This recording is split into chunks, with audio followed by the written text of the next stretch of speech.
American entertainment. At the start, Taylor Swift writes a song about me. Welcome back, brave explorers of impossible worlds. We are excited to have you here to continue this odyssey together. Before we continue, everything you'll hear is pure fiction. So please don't try to replicate combat techniques at home. This wonderful story and all its rights belong to its brilliant original author. We are only the messengers of entertainment. Want another dose of adventure? Subscribe to our YouTube channel so you don't miss a single chapter. And if you can't wait, our Patreon has exclusive surprises you'll love. Chapter 51 Celebration. The only sound in the quiet meeting room was the rustling of pages turning. Jesse, the older white man, held a coffee cup, conducting a final review of the contract. Ryan Scout was also watching him, while Taylor's father was dozing in his chair. Jesse looked up and pushed a copy of the contract to Ryan. Basically no problems. Take a look at the key figures, the royalty percentages, etc. If there are no questions, we can officially prepare to sign. Scout let out a long sigh of relief, even more relaxed than Ryan. Ryan and Scout took a final photo together, shaking hands and smiling in front of the camera. I'm actually not much older than you. I grew up in Greenwich, Connecticut, which is only separated from Long Island, New York, by a strait. I came to Atlanta for college, but I didn't graduate. Scout, with his college dropout buff, introduced himself somewhat to Ryan. Today I'll contact Republic Records legal department to crack down on counterfeiters on digital download platforms, Scout said immediately. He had learned about the situation during their first formal meeting at Ryan's house. Harlem Rock is really hot right now. We have to strike while the iron is hot. You're starting your radio tour this week, and there might be some reporters interviewing you. I'll let you know in advance, Scout continued. A radio tour is the first step every artist has to take, and Ryan is no exception. Also, give your social media account passwords to my assistant later. She'll take over, and you can focus on radio promotion. Scout patted Ryan on the shoulder. I've already handed that over to someone else. I just hired them, Ryan quickly replied. Actually, he hadn't found someone to manage it yet. But he would never hand over control of his social media to Scout. Scout chuckled. You have to understand, trust is the key to success, of course. In fact, I trust you completely, Ryan nodded. That's good. Scout stared at Ryan and smiled. Also, I signed a songwriting rights agency with an independent record label in Europe, Spinny Records. I told you about that, Ryan said, not forgetting Taylor's earlier reminder. I know, I'll have my legal team contact the Dutch company to confirm, Scout continued. Of course, Ryan replied. At least on the surface, the two seemed perfectly at ease. After temporarily parting ways with Scout and his group, Ryan, Taylor's father, and his friend walked out of the hotel. Kid, why do you look so sullen? Jesse noticed that Ryan's expression wasn't as cheerful as he had expected. Ryan gave a forced smile, knowing this was the price of signing a short-term contract. He had to be constantly wary of the other party. Ryan, how about coming fishing with me and your Uncle Jesse? Taylor's father suddenly suggested. Do I need to wear a helmet? Ryan asked absent-mindedly. Of course not, Taylor's father shook his head, taking it as a joke. On the tranquil river, a speedboat drifted slowly on the surface. Jesse's fishing rod suddenly bent sharply. He quickly reeled in the line, and a small black bass was pulled from the water. Ryan, with lightning speed, grabbed the landing net, bent down, and snagged the fish. He looked like a caddy on a golf course, assisting the two older white men. A great catch today, Jesse exclaimed excitedly. I initially didn't want her to go down this path. I'm not really familiar with this field, and I can't offer much help. Besides, you know it's chaotic here. Taylor's father said from the other side. His not much help referred to the financial world. A 10-year-old girl from an ordinary family couldn't possibly be performing live at the US Open. I had my secretary search for your videos online, those crazy ones. To be honest, I don't understand them, but I find them quite interesting. A 1-year contract is very short. After the contract ends, you'll have plenty of opportunities to plan your future, either go to school or go further down this path. Uncle will help you then, but the prerequisite is to treat her well, don't hurt her, young man. This is my only daughter. Taylor's father changed the subject abruptly, simultaneously casting his fishing rod. Clearly, his father had discovered his affair with Taylor the previous night. Whether the old white man's promise was effective or not was another matter, but its deterrent effect was undeniable. That evening, Ryan parted ways with the two old white men and immediately called the A&R representative at Spinney Records. "I might need your help again," Ryan said, mainly asking Spinney to keep it a secret. "That's a bit difficult. I have to report it," the representative said hesitantly. "Consider it a favor I owe Spinney," Ryan continued. "I can try, but success isn't guaranteed." "You'd better be prepared," the representative added. "Thank you." Afterward, Ryan called the woman at Atlantic Records. "I'm sorry, Scout offered me a condition I couldn't refuse. Perhaps we can collaborate again next year," Ryan said, having also learned the art of making empty promises. The woman cursed Scout for violating industry rules but didn't say anything more to Ryan. Bang! As soon as Ryan entered the door, he heard the sound of fireworks exploding. Then the living room lights turned on, and Abigail, Joel, Paul, Hank, Austin, and other classmates and friends he had met after his transmigration were cheering. Beside him was Terry, who had set off the fireworks. Only Taylor was missing. "What do you guys want to eat?" Ryan hadn't really planned to celebrate, but seeing everyone there, he couldn't very well send them away.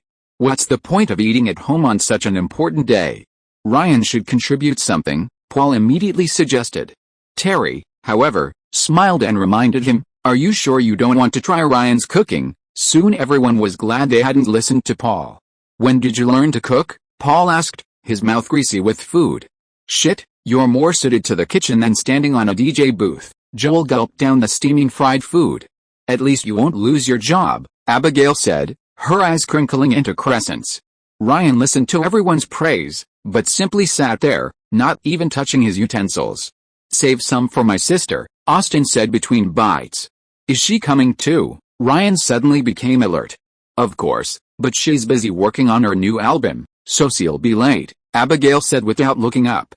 "I'm going to the restroom," Ryan said immediately. Once in the restroom, he immediately called Taylor.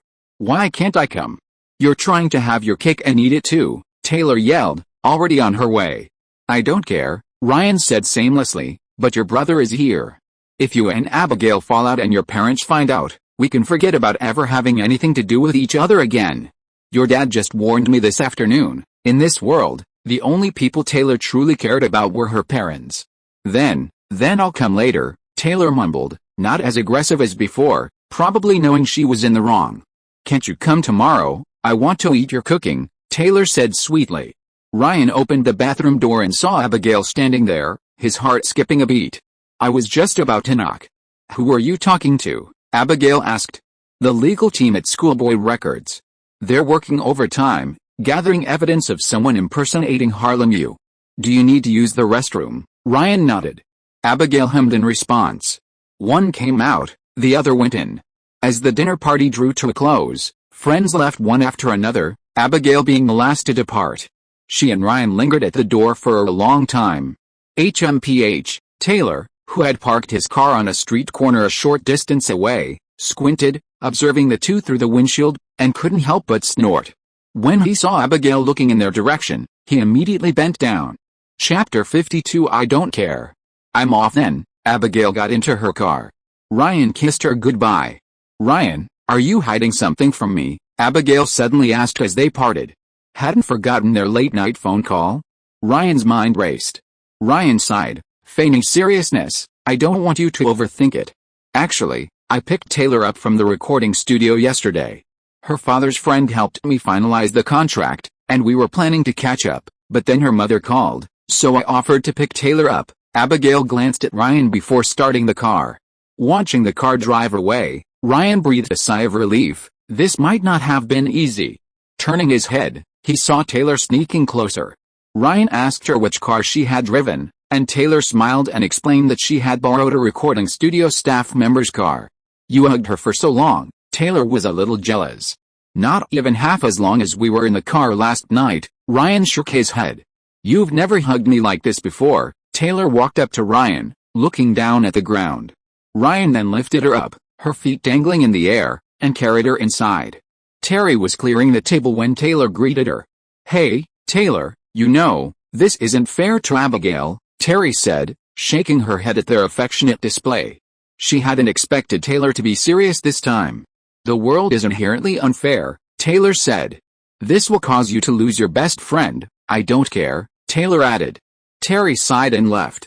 Ryan made Taylor another meal, but Taylor ate absent-mindedly, clearly not as nonchalant as she claimed. Another one, Taylor said. Yo, welcome back.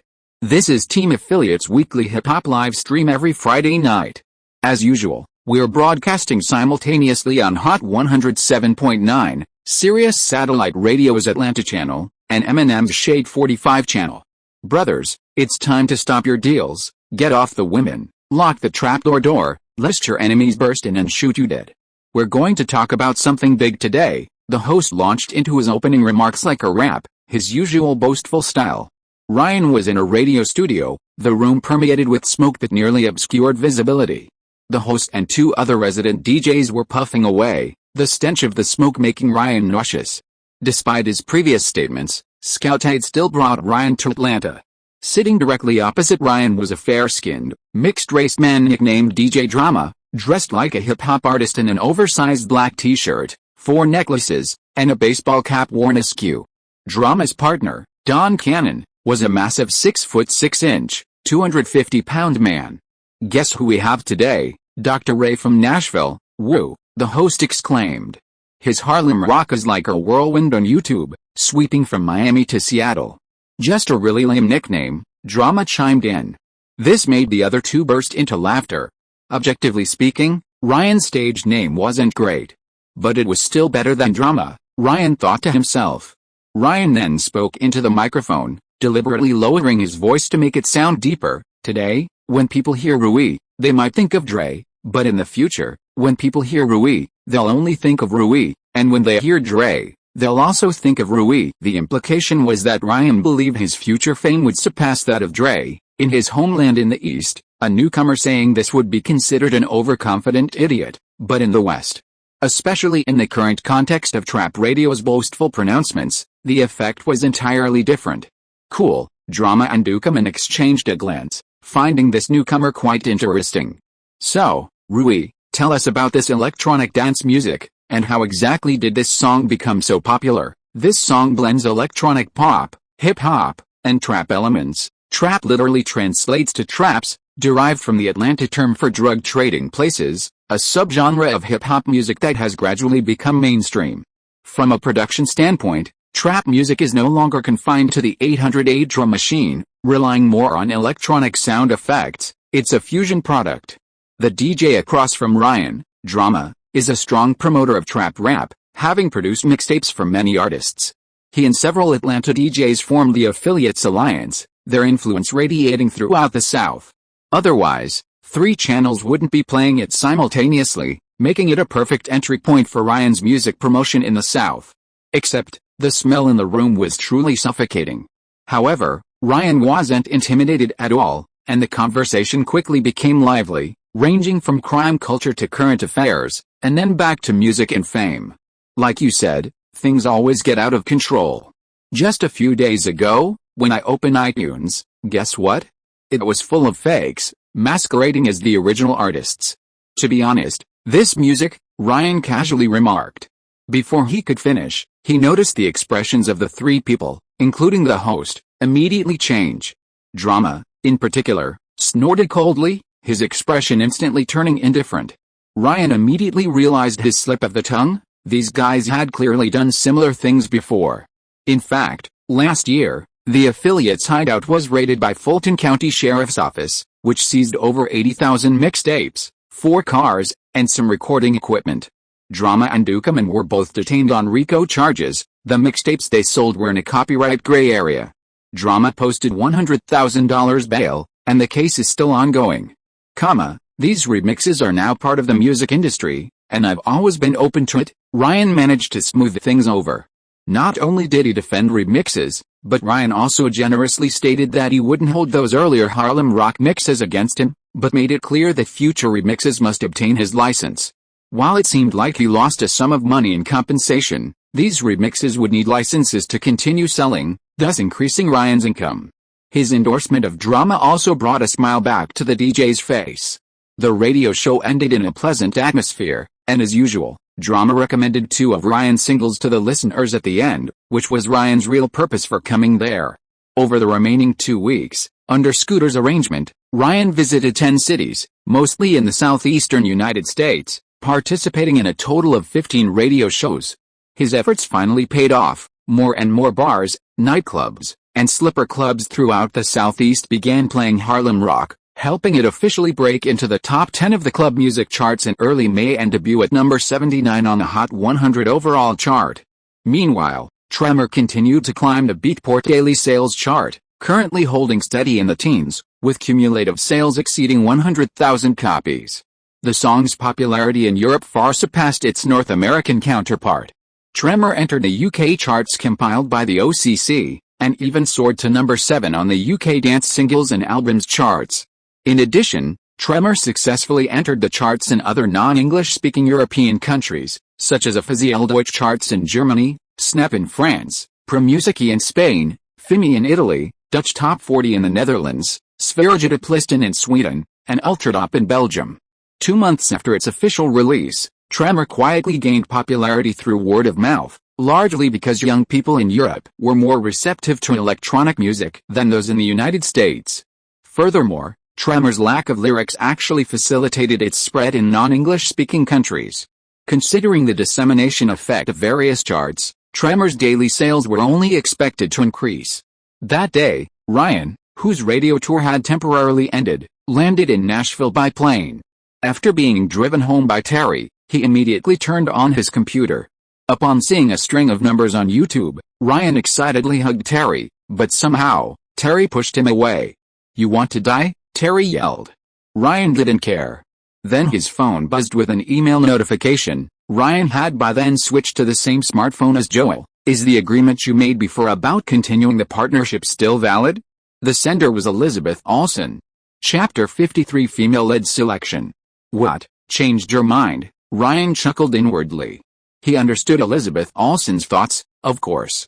He was relatively unknown before, but the situation was completely different now.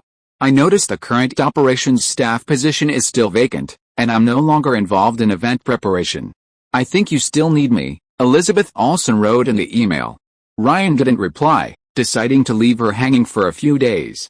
"Did Scout give you a budget? I think you should take this opportunity to shoot a music video," Tremor suddenly suggested. Shooting music videos was her forte, and the budget was usually paid up front by the record company. But Harlan doesn't need a music video, but Tremor, Ryan pondered. The music video for the song had come with it, so the script was practically ready. Tremor definitely needed a music video for secondary promotion, especially in Europe. The problem was, where to find that sexy woman for the music video? Ryan's first thought was of Next Models, the agency he had previously signed with. They had plenty of tall, beautiful women there. Ryan immediately called his former agent. "Ryan? What brings you to call me? Didn't you say you were going to Nashville to be with that female director?" "What, got dumped?" the woman on the other end of the line asked immediately. It was the original owner's fault for not being clear when he parted ways with his former agent. The female director she was referring to was obviously Terry. Compared to Terry, a good girl, Faith was the kind who was more outgoing in private. In her view, a middle-aged single woman taking the young Ryan to live with her must have ulterior motives. "No, not at all. We're on good terms." Ryan glanced at Terry standing in the room before revealing his purpose. "Shooting a music video? You signed with a record company, not bad. You've got some skills. How many female managers have you slept with?" Faith continued to tease. In her eyes, Ryan had no other talents besides being handsome and capable. "Harlem Rock? Harlem Rock is your song? Shit. I was just thinking yesterday about having a few models film a Harlem Rock video to ride the wave of popularity." Faith was quite surprised, never expecting that Harlem Rock was produced by Ryan. Harlem Rock did become a hit, but the song was more famous than the artist, which is why so many imitators emerged. The Harlem Rock trend has spread from college students to other industries. Ryan went on a radio tour to Miami and participated in the Heat's official DJ Iries radio program. The next day, even the Heat filmed a Harlem Rock video in their locker room. "Huh? Isn't it about filming a Harlem Rock music video?" Faith's interest waned considerably after hearing Ryan's explanation. "This might be a better opportunity than filming Harlem Rock." Ryan told her about Tremor's achievements in Europe, and then casually mentioned the 16-year-old newcomer model that Piero had mentioned earlier. "Her? She's busy, she doesn't have time. Faith immediately rejected Ryan's suggestion. Busy with rich men, how could I? She's so young. She's next cash cow, I have to protect her. Faith wasn't joking. Faith mentioned a few more candidates, and Ryan checked their profiles on the website. Besides artistic photos, they included detailed body data. If possible, come to New York for a personal interview. Faith emphasized personally. Ryan wasn't satisfied. He felt the people Faith provided didn't meet his requirements, none were even half as stunning as the one in his MV vision.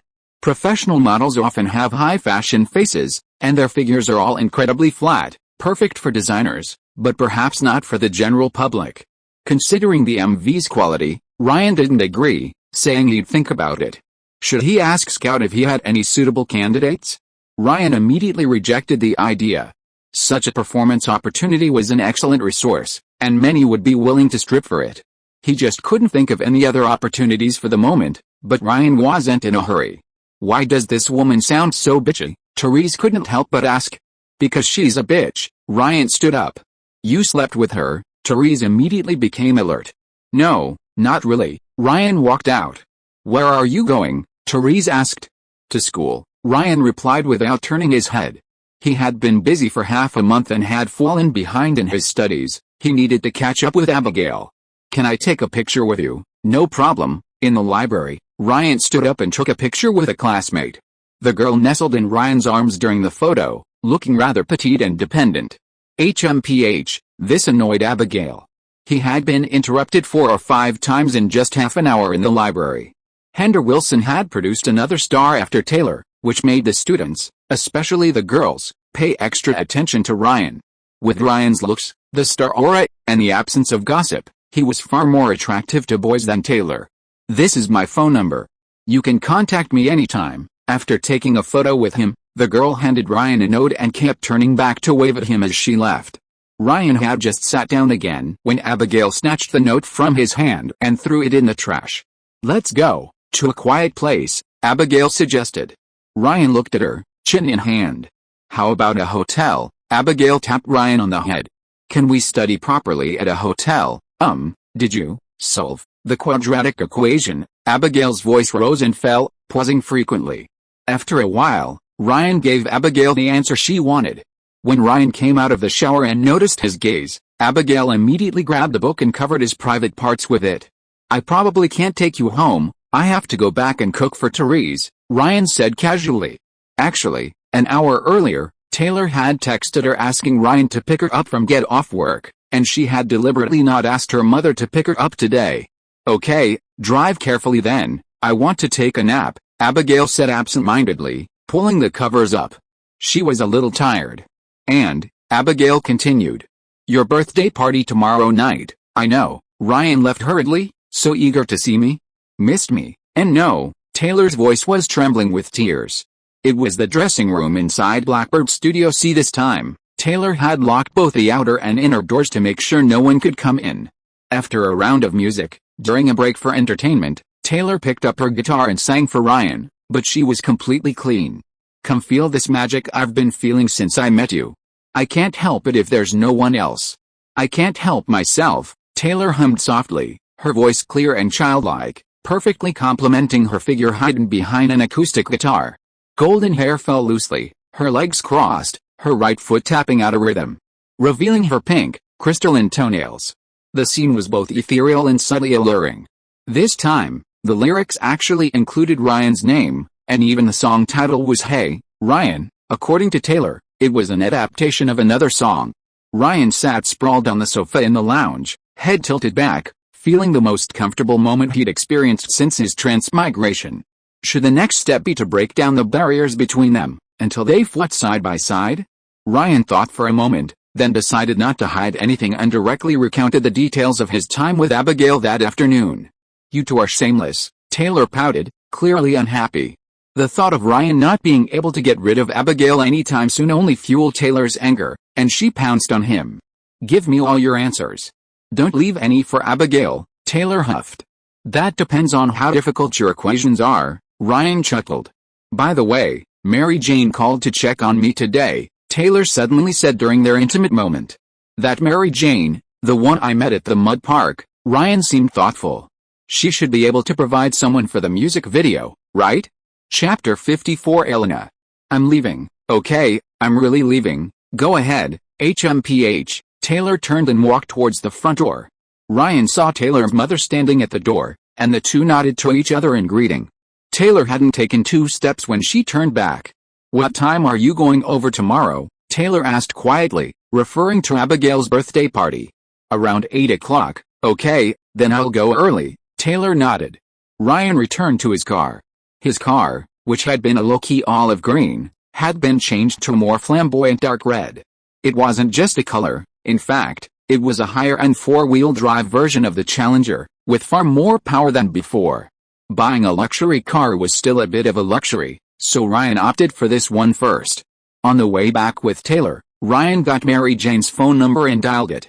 Hello, the middle-aged white woman's voice sounded a little confused. Ryan introduced himself. I'm the one who went to the Hillbilly Mud Park with Taylor last time, Ryan, right? I've heard your songs a lot these past few days, they're really popular. The other person immediately recognized Ryan.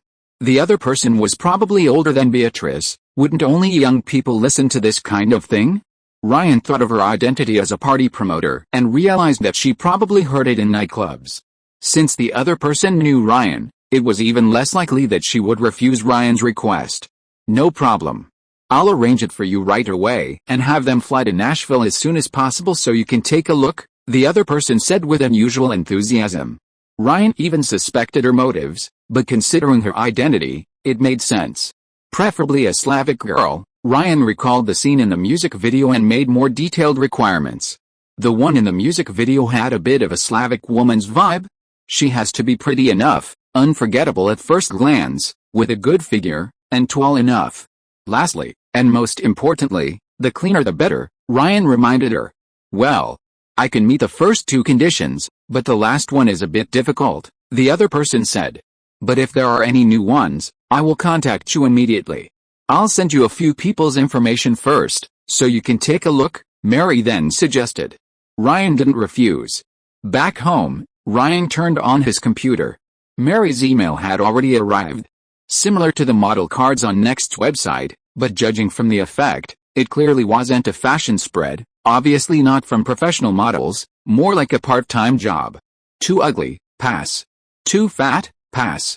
Tattoos, pass. Ryan's gaze lingered on each photo for less than a second. Most of the 30-odd young women Mary Jane had sent were immediately rejected by Ryan. Wait. Ryan went back to examine the pictures he had just skipped. In one photo, a woman's body was slightly angled, the scene appearing to be in the Gobi Desert. She wore a white knitted cardigan, nothing underneath, her arms casually wrapped around herself, her dark brown hair swaying in the breeze, her gray-green eyes looking directly at the camera, a high nose, and very sexy lips when she smiled. The scene from the movie couldn't be displayed, so I used other pictures instead. This perfectly matched the image of the female model in the music video in his mind. As for her figure, Ryan quickly checked the options. The woman before him was even more stunning than the one in his mental music video. The photo came with detailed information: nationality, 177 centimeters height, 55 kilograms weight, 75 bust, and was even marked real. No tattoos, no piercings, but conspicuously, no name. This was understandable. Even if a name were included, it would likely be a nickname, not a real name. Ryan called Mary Jane, having specifically chosen 2 other women besides this one to avoid being too passive.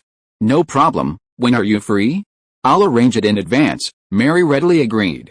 The sooner the better. Ryan's radio tour had only completed its first phase. Just as he noticed his phone, Terry walked in.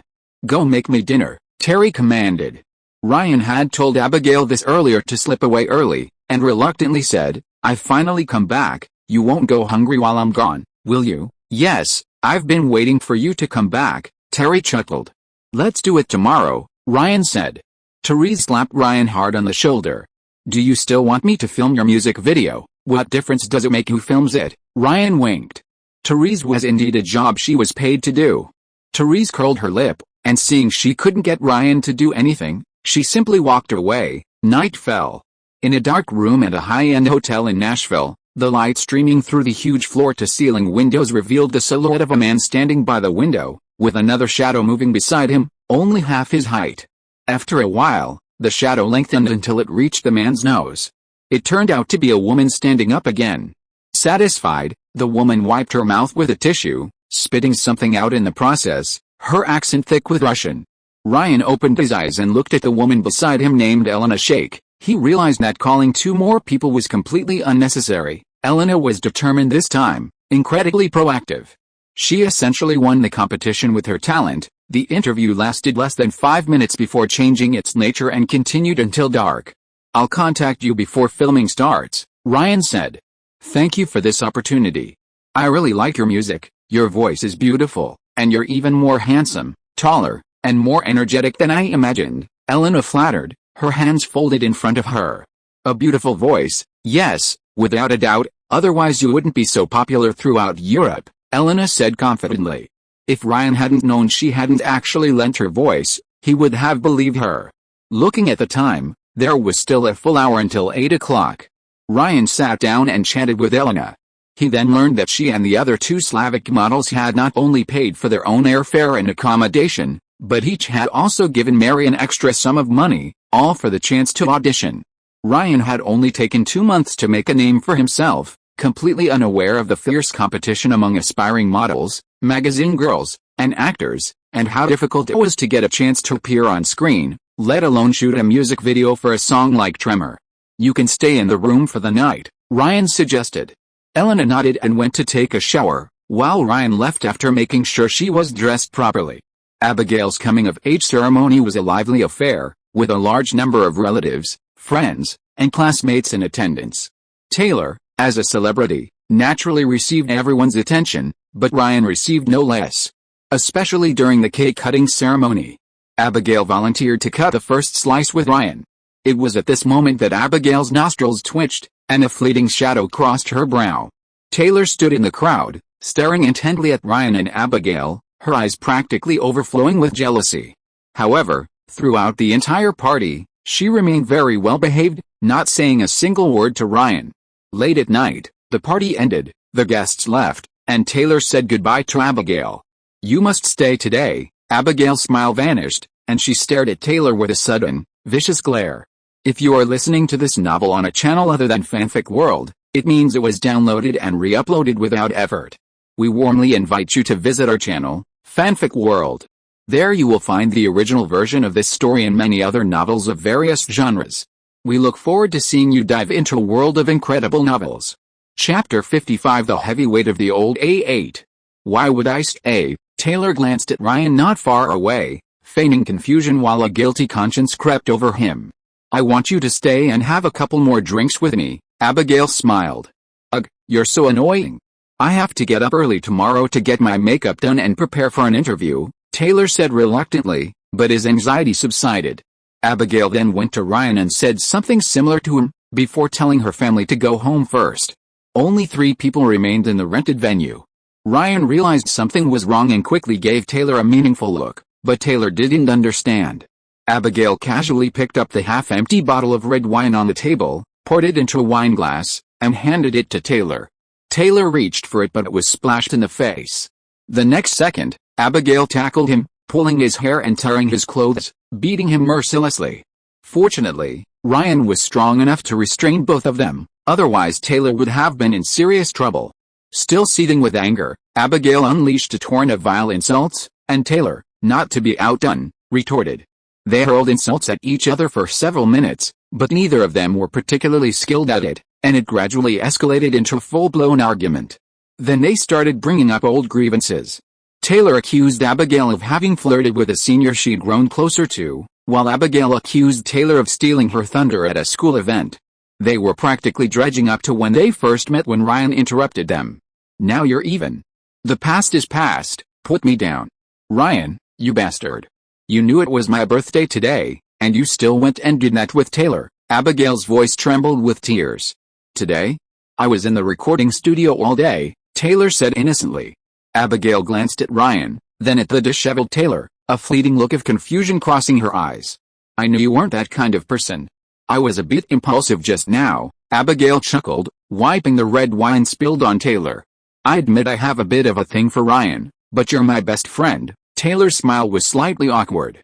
Ryan never expected that he would be blown back from the edge of a cliff. Abigail and Taylor hugged. It's a misunderstanding, all a misunderstanding. Taylor patted Abigail on the back and gave Ryan an okay sign. Then Abigail turned to Ryan and immediately snuggled into his arms. I was a bit paranoid before. I always felt there was something going on between you two. Please forgive me, darling. Abigail nestled against Ryan. Ahem. Taylor looked at the ground. The three left together. This time, Abigail offered to let Ryan take Taylor home while she drove back, clearly trusting Ryan more. Not only was she not exposed, but she was even safer? How could she think that you and I? Taylor realized the crux of the problem. Ryan attributed it to a strange sixth sense. The real reason, of course, was the female model. The bathroom was occupied before Ryan left the room, and he couldn't wait, so he probably picked up her scent, which Abigail smelled later when cutting the cake. She's definitely going to the University of Kansas, and we'd probably be separated this summer. After today's commotion, why didn't I talk to her earlier? Taylor said, her face crestfallen, realizing she'd missed her best opportunity. Now, even if she didn't want to be this shadow girlfriend, she had no choice. Now you should think about how to explain your clothes to your parents, Ryan reminded her. I told you were too rough, Taylor pouted. I won't take the blame. Scout generously approved the budget for Tremor's music video. He was now bound to Ryan by mutual benefit and wasn't a stingy person. The budget was even higher than Ryan had expected. The filming plan was immediately launched. Terry's production company had a mature team, and Ryan contributed the script, which surprised Terry even more. She hadn't expected that Ryan could not only produce music but also plan out a music video. You've grown up. Terry raised her hand to stroke Ryan's cheek. Ryan grabbed her hand and touched it twice. You've taken good care of yourself. This was the solidity of the old A8, with its gorgeous headlights and stable chassis. The only downside was that it was a bit fuel inefficient. Terry immediately pulled her hand away, glared at Ryan, then muttered a curse under her breath, and finally tossed Ryan a small notebook. What are you doing? Drawing storyboards. Ryan wasn't really good at this, so he had to dictate, and then Terry would translate it into storyboard drafts with her pen. Start with the macro shots, filming her facial features first. The lights are too bright, have to dim them a bit. The full body shots should be from bottom to top, with a slight rotation, starting from her heels, working up to her thighs, then her buttocks. Yes, that's it. I want to test the props with the power on. Francis, turn the switch on now. Okay. Not bad. Is our leading lady ready? Teresa asked, holding the walkie-talkie. The film crew was now in a factory in the suburbs of Nashville, the very location where Taylor Swift's single Picture to Burn was filmed a few months ago. Now, as Ryan requested, many old, large CRT televisions had been set up there. Hey, don't film me, film someone else. Ryan stood idly in the crowd, but when he saw a short-haired, puck-style photographer pointing a camera at him, he immediately covered the lens. Ryan, wait, I work for the record company. This is part of the behind-the-scenes footage. It's your song, you're the star, the photographer quickly explained, chewing gum. Ryan recalled his earlier phone conversation with Scout. He seemed to have mentioned something similar. Behind-the-scenes footage was necessary promotional material, included with records like collector's editions. You can call me Jack. I'm your personal photographer now, one of your team members, he introduced himself. Team member, yes, Scout has started recruiting, for several positions, he continued. It sounded normal. With Ryan's rising popularity, he did need a whole team to support him. But the power to appoint these people was in Scout's hands. In other words, these were Scout's people, and their salaries were deducted directly from revenue. Ryan was the one paying the majority of the bill. Hiring a bunch of traitors to spy on him with his own money made Ryan extremely unhappy. Just then, a tall figure approached from afar, supported by a makeup artist. Thank you all for the monthly tickets and recommendation tickets you cast. I saw one person cast as many as 9 monthly tickets at once. I am truly grateful. Also, thank you to Catch a Sheep for the 1,500 points, Cone 90 for the 1,000 points, Kim Tae-Yun's Goda for the 300 points, Reader 20240610115916338 for the 100 points, Reader 202210070128246669 for the 100 points. And headache for the 100 points. New friends and old friends, I will work hard. Regarding Elena's issue, indeed, she wasn't stunning enough. Mainly, it had to meet the needs of the plot and some logical requirements. There weren't many options available. Another very important point is that when I was selecting photos, they were all of people wearing only bikinis, but those kinds of photos can't be posted, unless they are blurred out, which leads to a bias. I'll be more selective with the photos I post in the future, striving for something stunning at first glance. This selection process is actually quite time-consuming, so you can help me find some. You can submit your photos, and I'll give you some points for each one I choose, so you can earn some extra cash that way. Chapter 56 Getting Ashore. Elena Shake, dressed in a tight-fitting leather jumpsuit and sky-high heels, transformed her already 177 centimeters height into that of a giant, towering over everyone else on set, creating a striking visual impact. Fiery red lips and black eyeshadow, combined with her naturally cold and aloof demeanor, made her appear even more sharp and ruthless, like a glamorous female boss from a blockbuster film. Her hair was completely straightened and tied into a thick ponytail cascading down her back. Jack immediately pointed the camera at her, and Elena formally introduced herself to the camera, blowing a kiss. Having worked so hard to secure the lead role with Ryan, she wasn't going to miss any opportunity to increase her exposure. She noticed Ryan immediately and greeted him. Elena's previous makeup had leaned towards a younger look. In fact, this more dramatic makeup suited her better. I'll let you know where to go after filming. Remember to bring this outfit and shoes, and don't remove your makeup, Ryan instructed. Elena hadn't even spoken when Tracy pulled her away. Girl, let's rehearse once, Tracy said to her. The venue was only rented for one day, and the filming time was limited. The entire music video was divided into two parts. Elena was the only character in the part that needed to be filmed. Ryan, as the songwriter, was only there to observe. In addition, Tracy was experienced and managed the crew of more than 30 people with ease. Ryan realized that he was not needed at all. Just then, Ryan received a message on his phone. The sender was Taylor. Why are you here? Ryan got into the car. Did no one notice? Taylor, in the driver's seat, looked around nervously, feeling very suspicious. Although Tracy wouldn't go around saying anything, there were staff coming and going. If someone saw them, there was a chance that the news would leak out, which was something Taylor didn't want to see. No one. Ryan shook his head. That's good. How did the filming go? Was it smooth? Taylor grabbed Ryan's hand, which was on the armrest, and rubbed Ryan's hand with his thumb. You came all this way just to ask this, to you, of course, with Therese around, things are going smoothly. Yeah, that's good, Taylor nodded, seemingly genuinely just there to check in. This was the first time she'd proactively come to Ryan after work. By the way, what exactly are they filming for this music video? You're acting like nothing happened, you haven't even changed your clothes. Taylor looked at the Gap logo on Ryan's chest. Oh, right, Scout's starting to assign staff around me. Ryan remained calm and brought up another matter. Then you have to act quickly, otherwise once his team is assembled, you'll completely lose your freedom. They'll completely control you, Taylor immediately warned.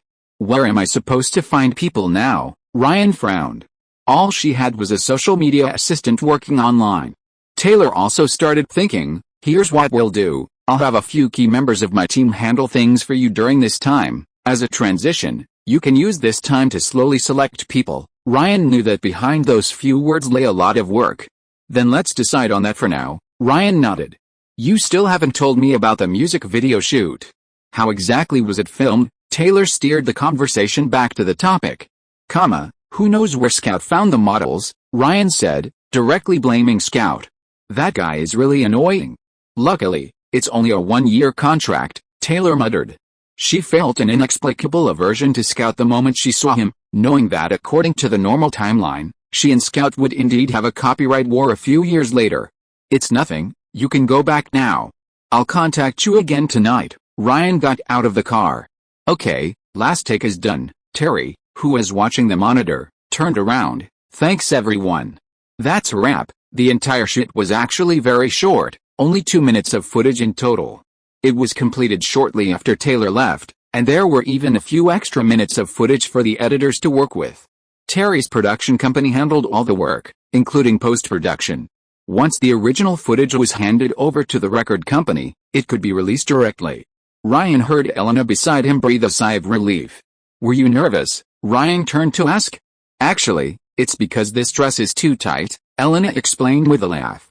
"You've shot music videos before." Ryan noticed that Elena wasn't nervous at all during the shoot, clearly having experience. "No, not really, but I did shoot for last year's Sports Illustrated swimsuit issue," Elena explained. Sports Illustrated is a national magazine. Elena wasn't exactly famous, but she wasn't completely unknown either. You could find many of her photos on Google. "Mary is quite impressive," Ryan said, somewhat surprised. "She has a wide network in Florida, knows a lot of wealthy people, and her company is right next to the largest private yacht marina in Tampa Bay. She's the one who introduces most of the yacht models to jobs in Tampa," Elena continued. "No wonder," Ryan realized. "And you? You also work in Tampa?" Ryan asked casually.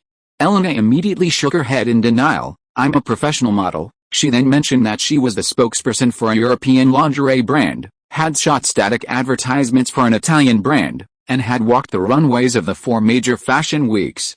"How many shows do you walk in a year?" Ryan continued. "Probably less than 5 shows." Irina's eyes suddenly became evasive. Most people wouldn't have noticed the problem with this, but Ryan had been a male model before. Generally, including the 2 major fashion weeks each year, a professional model living in New York needs about 20 shows to cover their daily expenses. That's assuming the model lives frugally. If it's not the big 4, the minimum number of shows needed to make ends meet would be even higher.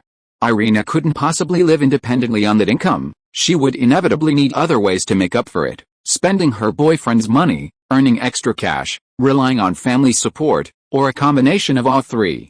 She and Mary most likely met through earning extra money. However, Ryan didn't point it out directly. Seeing Ryan standing beside her, Irina knew she couldn't escape it, so she told Ryan she was going to change and asked him to wait for her at the exit. Ryan nodded, then saw Therese looking over. She seemed quite displeased, but given the presence of other staff, she only glared at him. Ryan would probably give her a good talking to when he got home.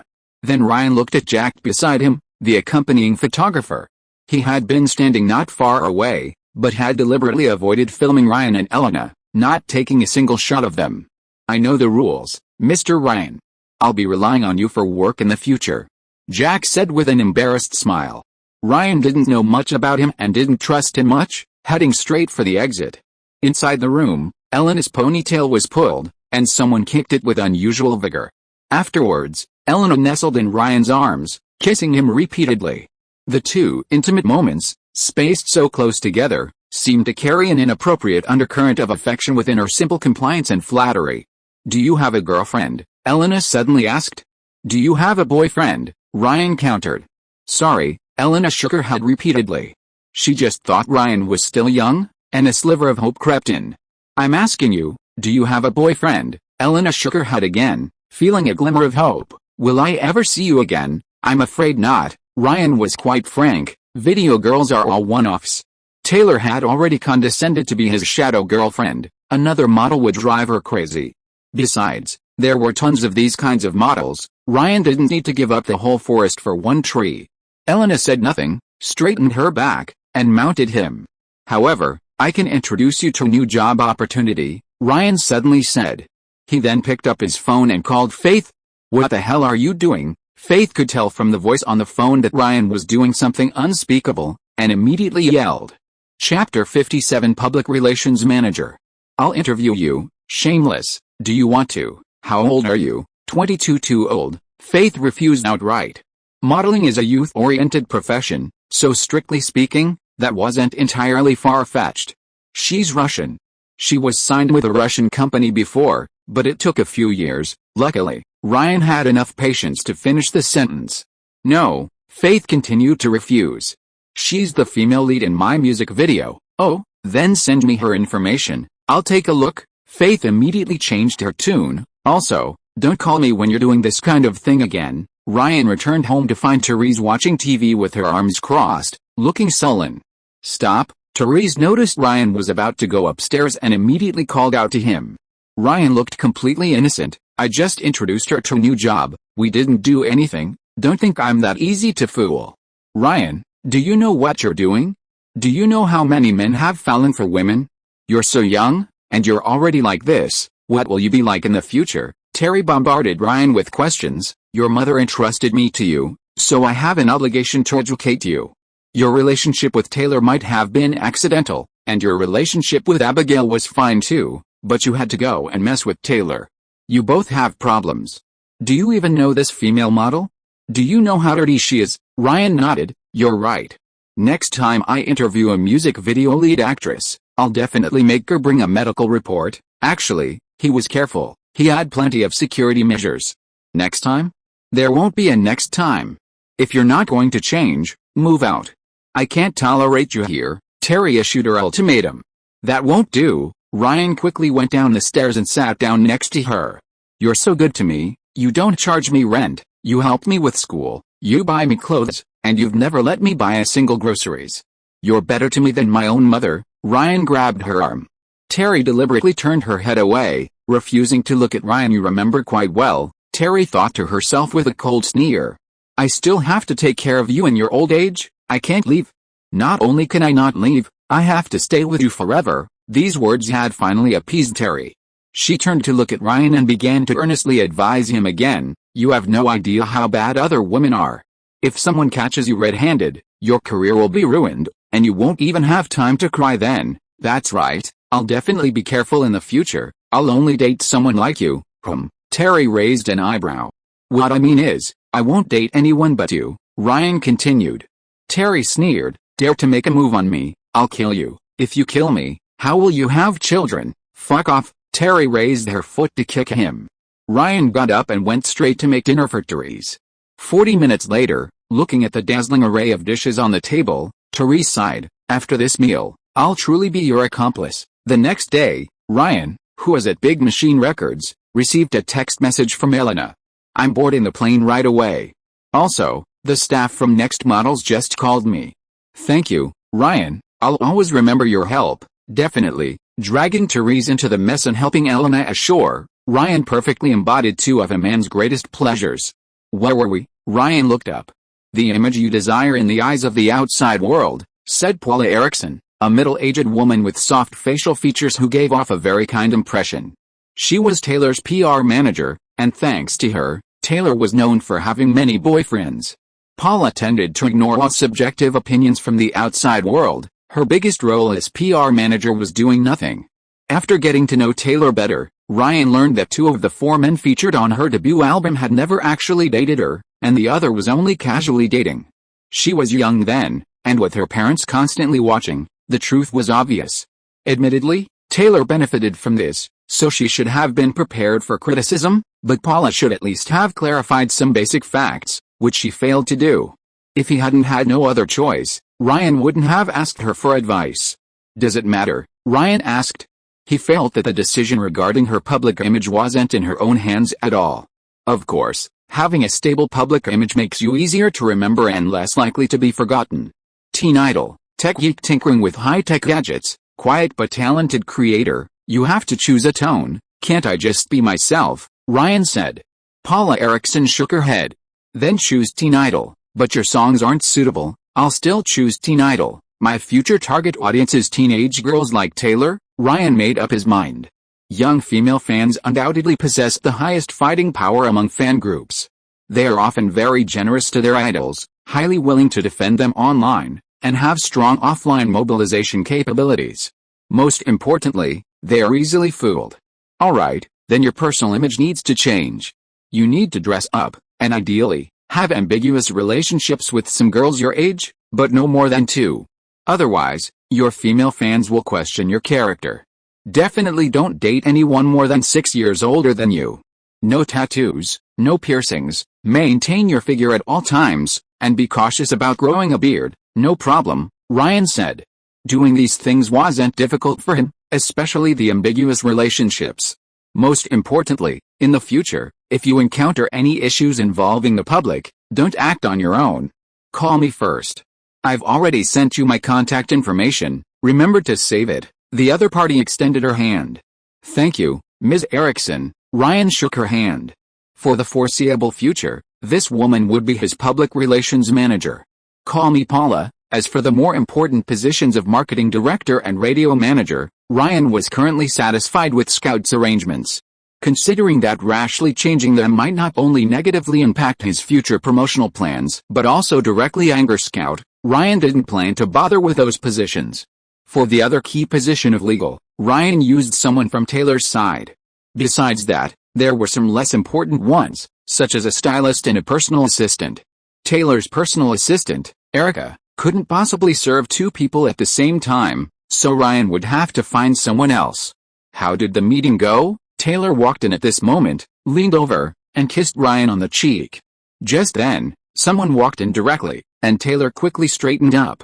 Why can't you learn to knock? Taylor frowned slightly, with a hint of disgust. I'm really sorry.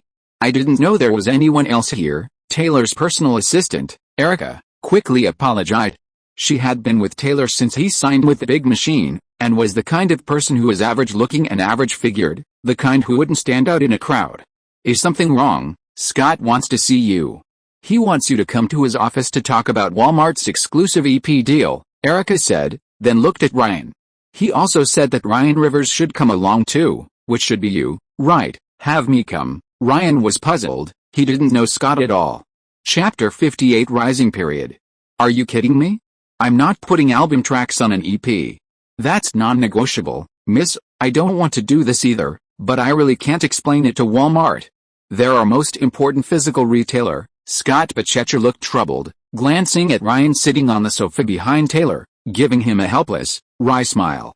Ryan was a middle-aged man with curly black hair and a distinctly Hispanic appearance. The term Hispanic broadly includes Hispanics, Latinos, Portuguese, and Spaniards. Their population exceeds that of black people. The U.S. has Spanish-language television stations, and singers release Spanish-language albums, making their social influence considerable. That's your problem. In short, you can't tell me what to do with the content. Taylor crossed her arms and snorted coldly. The collaboration between Taylor and Scott was clearly defined. Taylor handled the content, and Scott handled the marketing. Strictly speaking, Taylor wasn't exactly unreasonable. How many sales could a limited edition EP possibly generate? Giving the best songs to the EP would inevitably impact her second solo album later this year. The market competition is fierce now. One wrong move and she could be overwhelmed by her competitors. Taylor's unwillingness to back down is understandable. Scott fiddled with his hair, and the two remained frozen in place. Okay, Taylor, you can go out now. We'll talk about this later. Scott finally managed a forced smile. Taylor turned and left without looking back, but as she opened the door, she glanced back at Ryan, indicating she would wait for him next door. After Taylor left, Scott had Ryan sit opposite him, his face full of enthusiastic concern for Ryan's current situation. Signing with Scout is a good choice for you. As I said before, he knows the real big shots in this industry. Only a one-year contract? Haha, kid, you've hit the jackpot. By the way, what do you think of Taylor? Scout suddenly asked with a smile. The question sounded somewhat absurd. Nothing, I'm just curious and want to hear your opinion on her, Scott said. No opinion, Ryan shrugged. So, do you like her? Or do you think she likes you? Scott asked again, looking curious. Do you need to ask that? Ryan frowned slightly, thinking this guy was out of his mind. Okay, I'm not interested in your relationship with Taylor. I'm just a businessman. It's almost promotional season, and her relationship is actually a great publicity opportunity, Scott explained. Ryan understood what he was up to. I think it's perfectly fine. Ryan nodded immediately. Ryan wasn't usually interested in using relationships for publicity. After all, he made money selling songs, and this was just icing on the cake. But it was different with Taylor. Her fans were mostly teenage girls. Through a relationship, their fans could interact. Ryan didn't have many fans to begin with, so this relationship publicity would be a huge win for him. Of course, Abigail had to know beforehand. Good, I can tell you're a smart guy. Scott had expected Ryan to hesitate, but he agreed so readily that his prepared advice was completely useless. So, you two really are together? Don't mind me, I'm asking this in a personal capacity, Scott whispered as they shook hands. You're such a gossip. Ryan gave him a knowing look. Parking lot, dark red Challenger, Backseat. So that's what he wanted from you, Taylor, nestled in Ryan's arms, smiled. She was more than happy to be officially married this way. That way I can tell Abigail we've taken our fake relationship real. She reached up and wrapped her arms around Ryan's neck, then tilted her head to kiss him. The two were now half reclined in the backseat, Taylor nestled in Ryan's arms. Strawberry flavor, Ryan mentioned as their lips parted. My new lipstick, want to try it? Taylor smiled and leaned in again, this time kissing for a long time. When they parted again, Taylor's eyes were slightly glazed, her cheeks flushed, her warm breath brushing against Ryan's face. Ryan, she called softly twice. Her heart pounded and hormones surged, making her feel lightheaded. Good sisters shouldn't be so formal, Ryan continued to advise. I won't, Taylor patted Ryan. By the way, I told you about the Nashville radio event a while ago, and they called me again yesterday.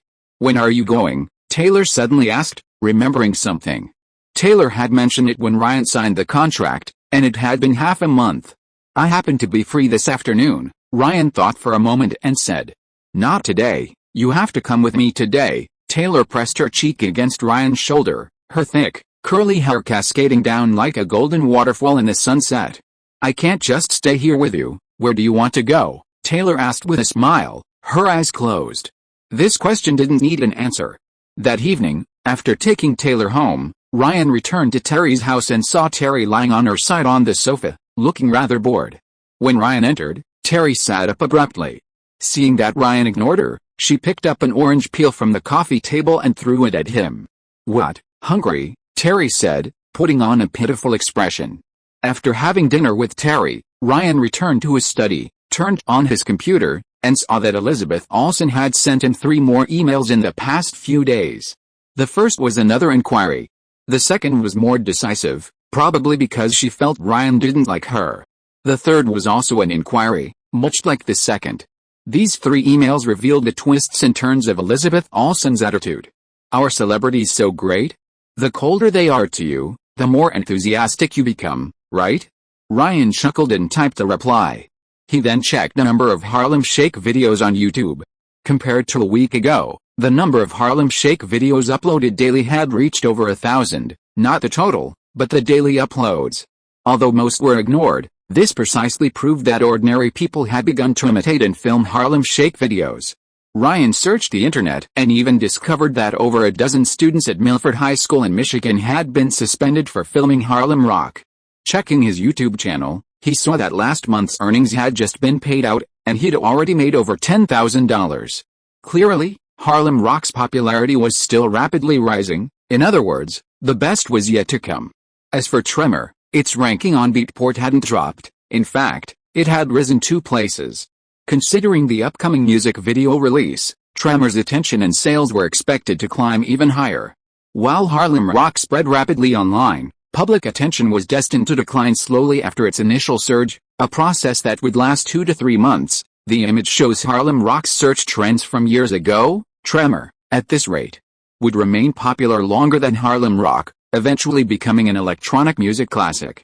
In other words, Ryan was entering a period of rapid growth. Just then, Ryan's phone rang. Ryan, I heard the music video is finished filming. It was Mary's voice on the other end. She'd naturally heard it from Elena. That's right, Elena, she's not with you, is she? Mary suddenly asked. I've already introduced her to a modeling agency in New York. Is there a problem? Ryan countered. Of course not. I'm happy for her that she's found a better place. If you need any more girls like this in the future, feel free to contact me anytime. Mary was exceptionally attentive. As a middleman, this was part of her resume, and she had actually gained something from it. Not shooting music videos is fine too, but you can throw parties, go on trips, or simply feel lonely. Mary began to pitch her business, and before Ryan could refuse, she continued, I'll send you a list right now. The new song is tomorrow. Chapter 59 Dual versions. After all, they'd already sent him the roster, so out of politeness he should at least look at it, right?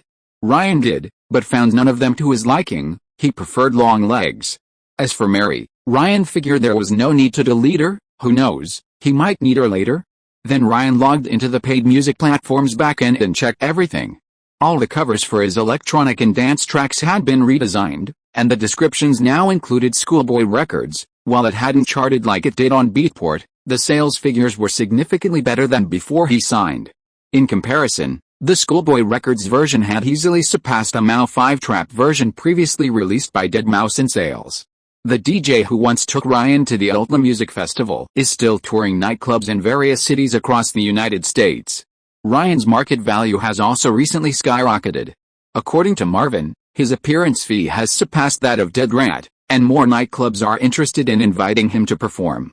However, Ryan's radio tour has only just begun, and he needs to focus more on promotion.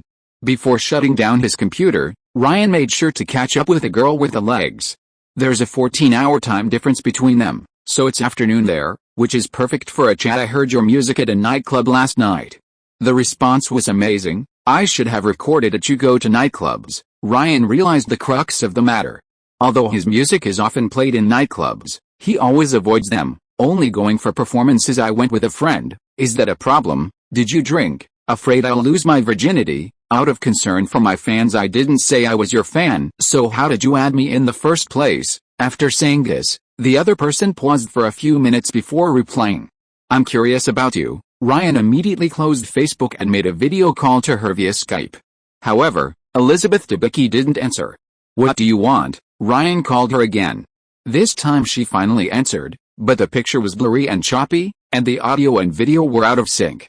With current internet speeds, this is the best that can be done for cross-ocean video calls. Elizabeth Debicki looked a little flustered in the video, quickly tidying her hair and opening her mouth to say something. 2 seconds later, her voice came through. What do you want? Nothing, just wanted to see you. Ryan looked at her with interest. It had been almost 2 months since they last met in Florida, and it was already dusk then, so Ryan hadn't seen her face clearly at all. Although he had seen photos before, video calls had another advantage. He could see her expressions and reactions. I'm not wearing makeup, she said somewhat awkwardly, her eyes lowered. It's not ugly like this. The video call quality was poor, and after a few more pleasantries, Elizabeth Debicki ended the call. You should go to sleep. Sleeping more will help you grow taller. Listen to me. Knowing Ryan was still in high school, this Victorian College of the Arts student acted as his older sister, even though they were about the same age. Why are you so tall? True. I'm just too tall, and people always treat me like an oddball. She was a full 1.9 meters tall, definitely the tallest in her department, but being tall has its advantages.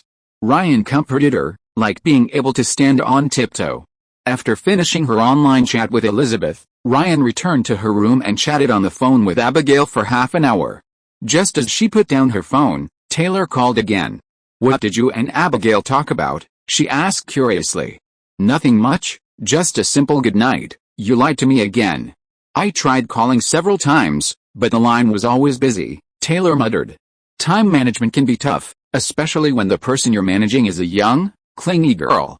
You have to sleep with me until I'm asleep before you hang up, Taylor said. I have to get up early tomorrow morning for the radio show you introduced me to. That won't work either. Wait until I'm asleep. Hello. Okay, I didn't realize you were so tired.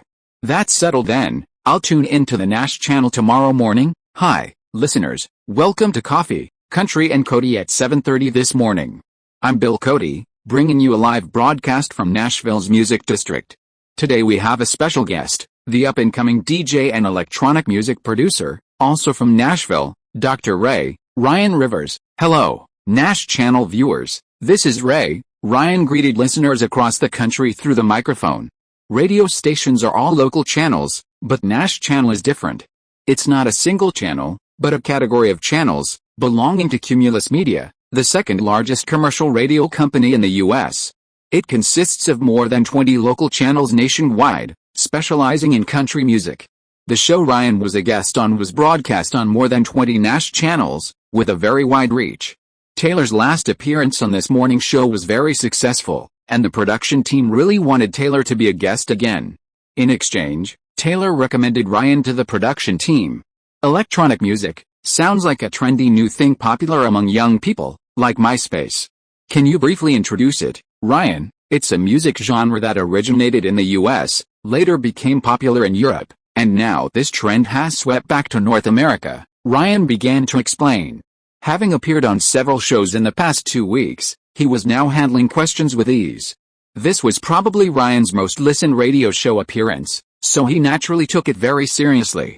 However, in the studio, the host, Bill Cody, while not exactly ignoring Ryan, seemed uninterested in electronic music throughout. He asked questions as if it were just a formality, and the entire show was rather uneventful.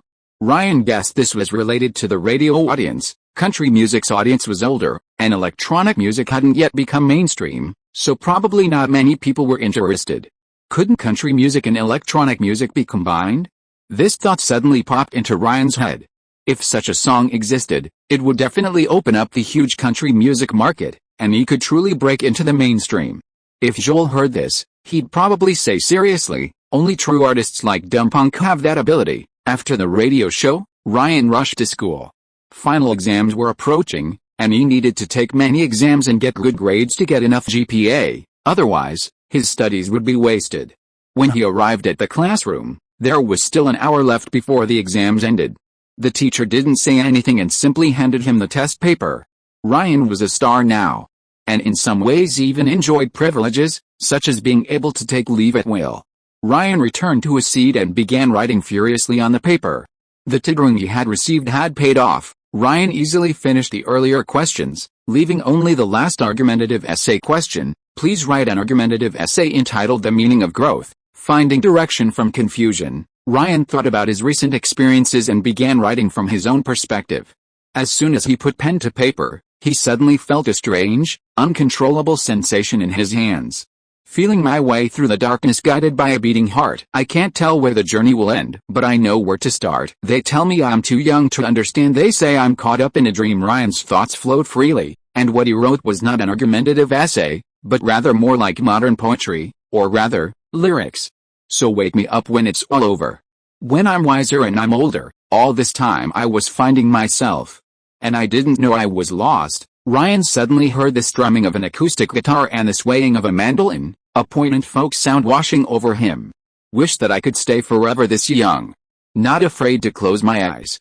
Life's a game made for everyone, and love is the prize. And I unknowingly lost myself. A desolate, ancient male voice with a soulful, ornate vocal style echoed repeatedly until a series of synthesizer sounds vibrated in Ryan's mind. This was another timbre Ryan had never heard before, similar at first glance to the sawtooth wave, but completely different upon closer inspection. It sounds like a blend of electric piano and pipe organ, characterized by its fullness and rich layers, as if it were coming from Gatsby's lavish party, giving a magnificent and elegant listening experience. Clearly, this is another electronic piece, but unlike the previous two, this time it's not just one song, but two completely different versions. One is a progressive house version with vocals and a uniquely distinctive style, while the other is an unplugged version using traditional instruments. This version uses a violin in the climax, giving it a different flavor, more like a glamorous modern country piece. Of course, this also includes the music video, song title, and producer information. Avicii Aloe Black. Wake me up. Ryan opened his eyes and found everyone in the classroom staring at him. He picked up his test paper, quickly handed it to the teacher, and left the classroom without looking back. Chapter 60 Agency. On the afternoon the exams ended, Ryan didn't go home but returned to team training. Besides feeling embarrassed about missing so much training, he also had some personal image promotion plans arranged by PR manager Paula. At that moment, in the stands of the school stadium, Ryan's photographer, Jack, was taking pictures of Ryan training. He had just taken some photos of Ryan's daily life at school. Ryan returned to the stands during a break to check the photos. Wait, at this point, you should roll up your sleeves and show off your muscles. Yes, that's it. Jack pressed the shutter. You're very photogenic, Ryan. These photos will help fans get to know you better. However, I need some extra time for retouching. Ideally, you could also do a short interview, a self-introduction or something. I'll send them to you tonight. Jack couldn't remember the girl's name. Social media assistant, Elizabeth Olsen, Ryan said without looking up. Yes, that's her. Jack nodded. You know her email? Ryan handed the camera back to him. I know. Ryan immediately called Elizabeth, but she quickly hung up. I'm in class, Ryan. A frustrated emoji followed the message. Ryan texted her, outlining tonight's tasks, including editing, a simple text description, layout, And publishing, I might have other plans tonight, then hurry up. I need the blog published by 8 p.m. at the latest, but it's almost 5 p.m. That's why I said you need to hurry. Ryan stopped arguing. Last night, Alson had already released her first post as a social media assistant, a summary of reviews from major electronic music media outlets about Harlem Rock and Tremor. Resident Advisor, a prominent London-based online electronic music community, provided a detailed profile of Dr. Ray, calling him North America's hottest new DJ.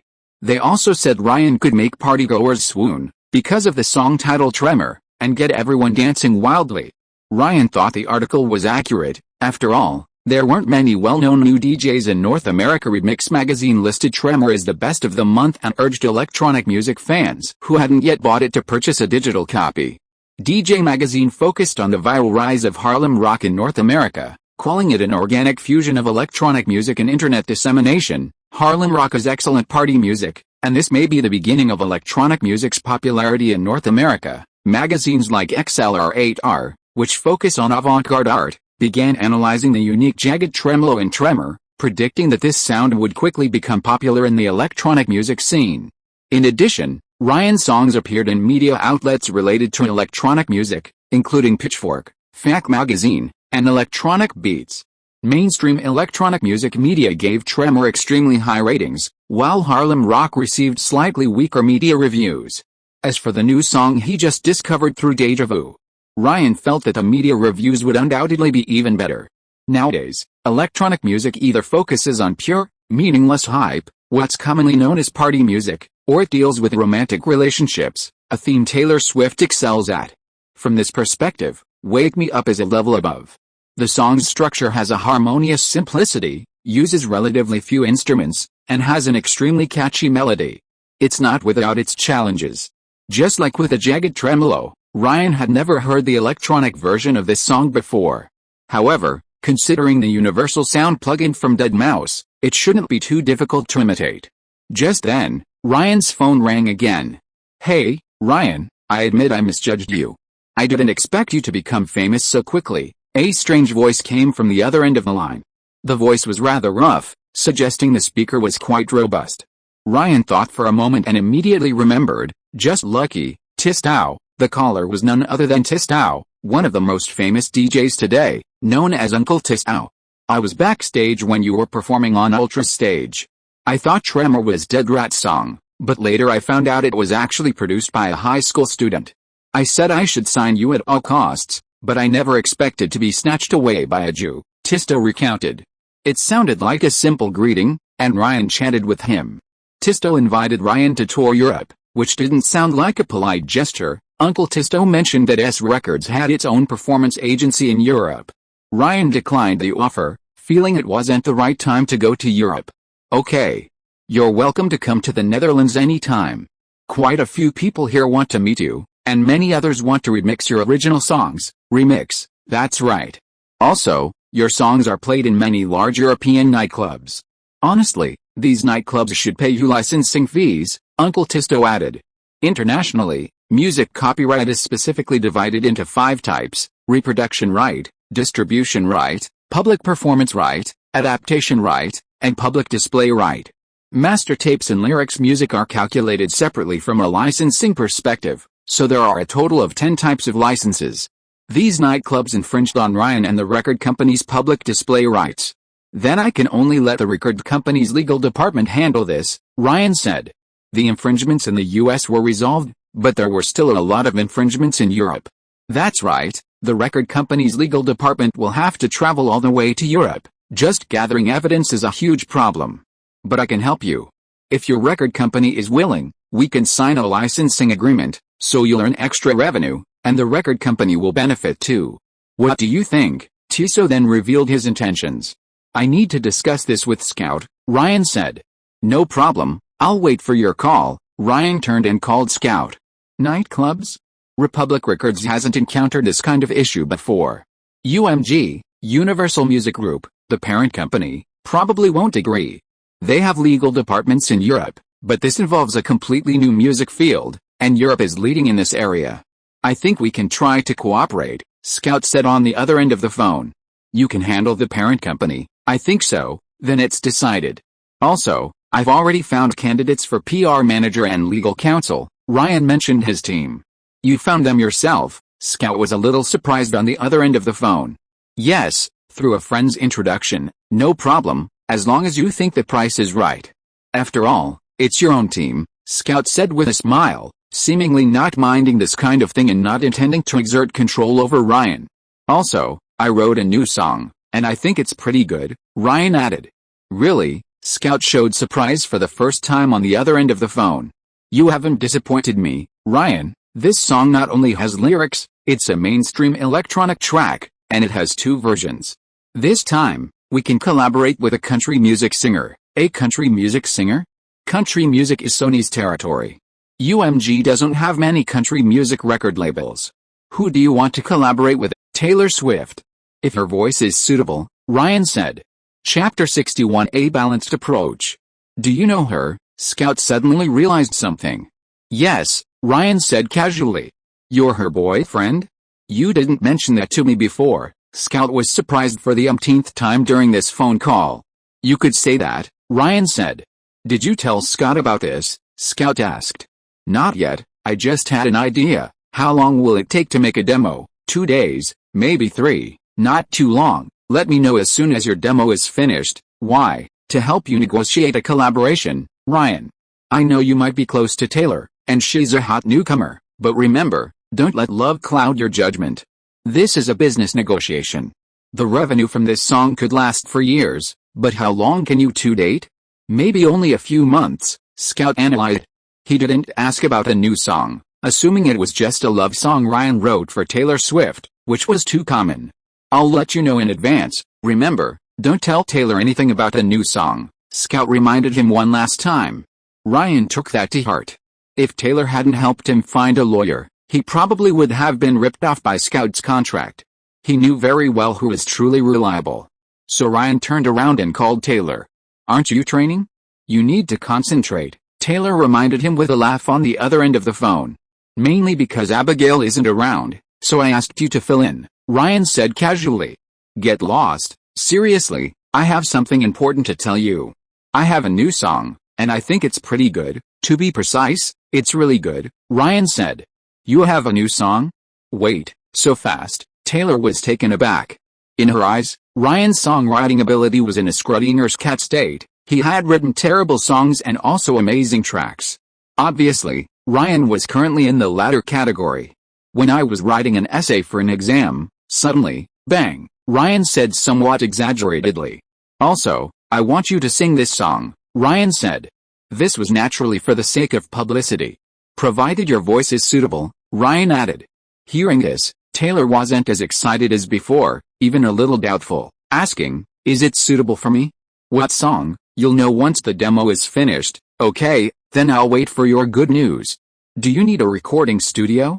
I can ask Nathan for help. Taylor couldn't help but activate her one-click helper. No need, I can handle everything in my bedroom. Ryan had recently purchased a lot of professional equipment and was developing into a bedroom producer. Alright, let me know if you need help. Finally, Ryan mentioned that Scout was coming to Nashville for negotiations. It's nothing. It's common for singers from different companies to collaborate. We split the profits 50-50. If you want more, you can have it all. I can even do a cameo for you for free, Taylor added. Right now, you're the only one in the world with this kind of treatment. I wouldn't go to anyone else's house begging to collaborate with me. I'm not exaggerating. Then let's follow industry practice and split the profits 50-50. Why? You don't mind, but what if Scott does?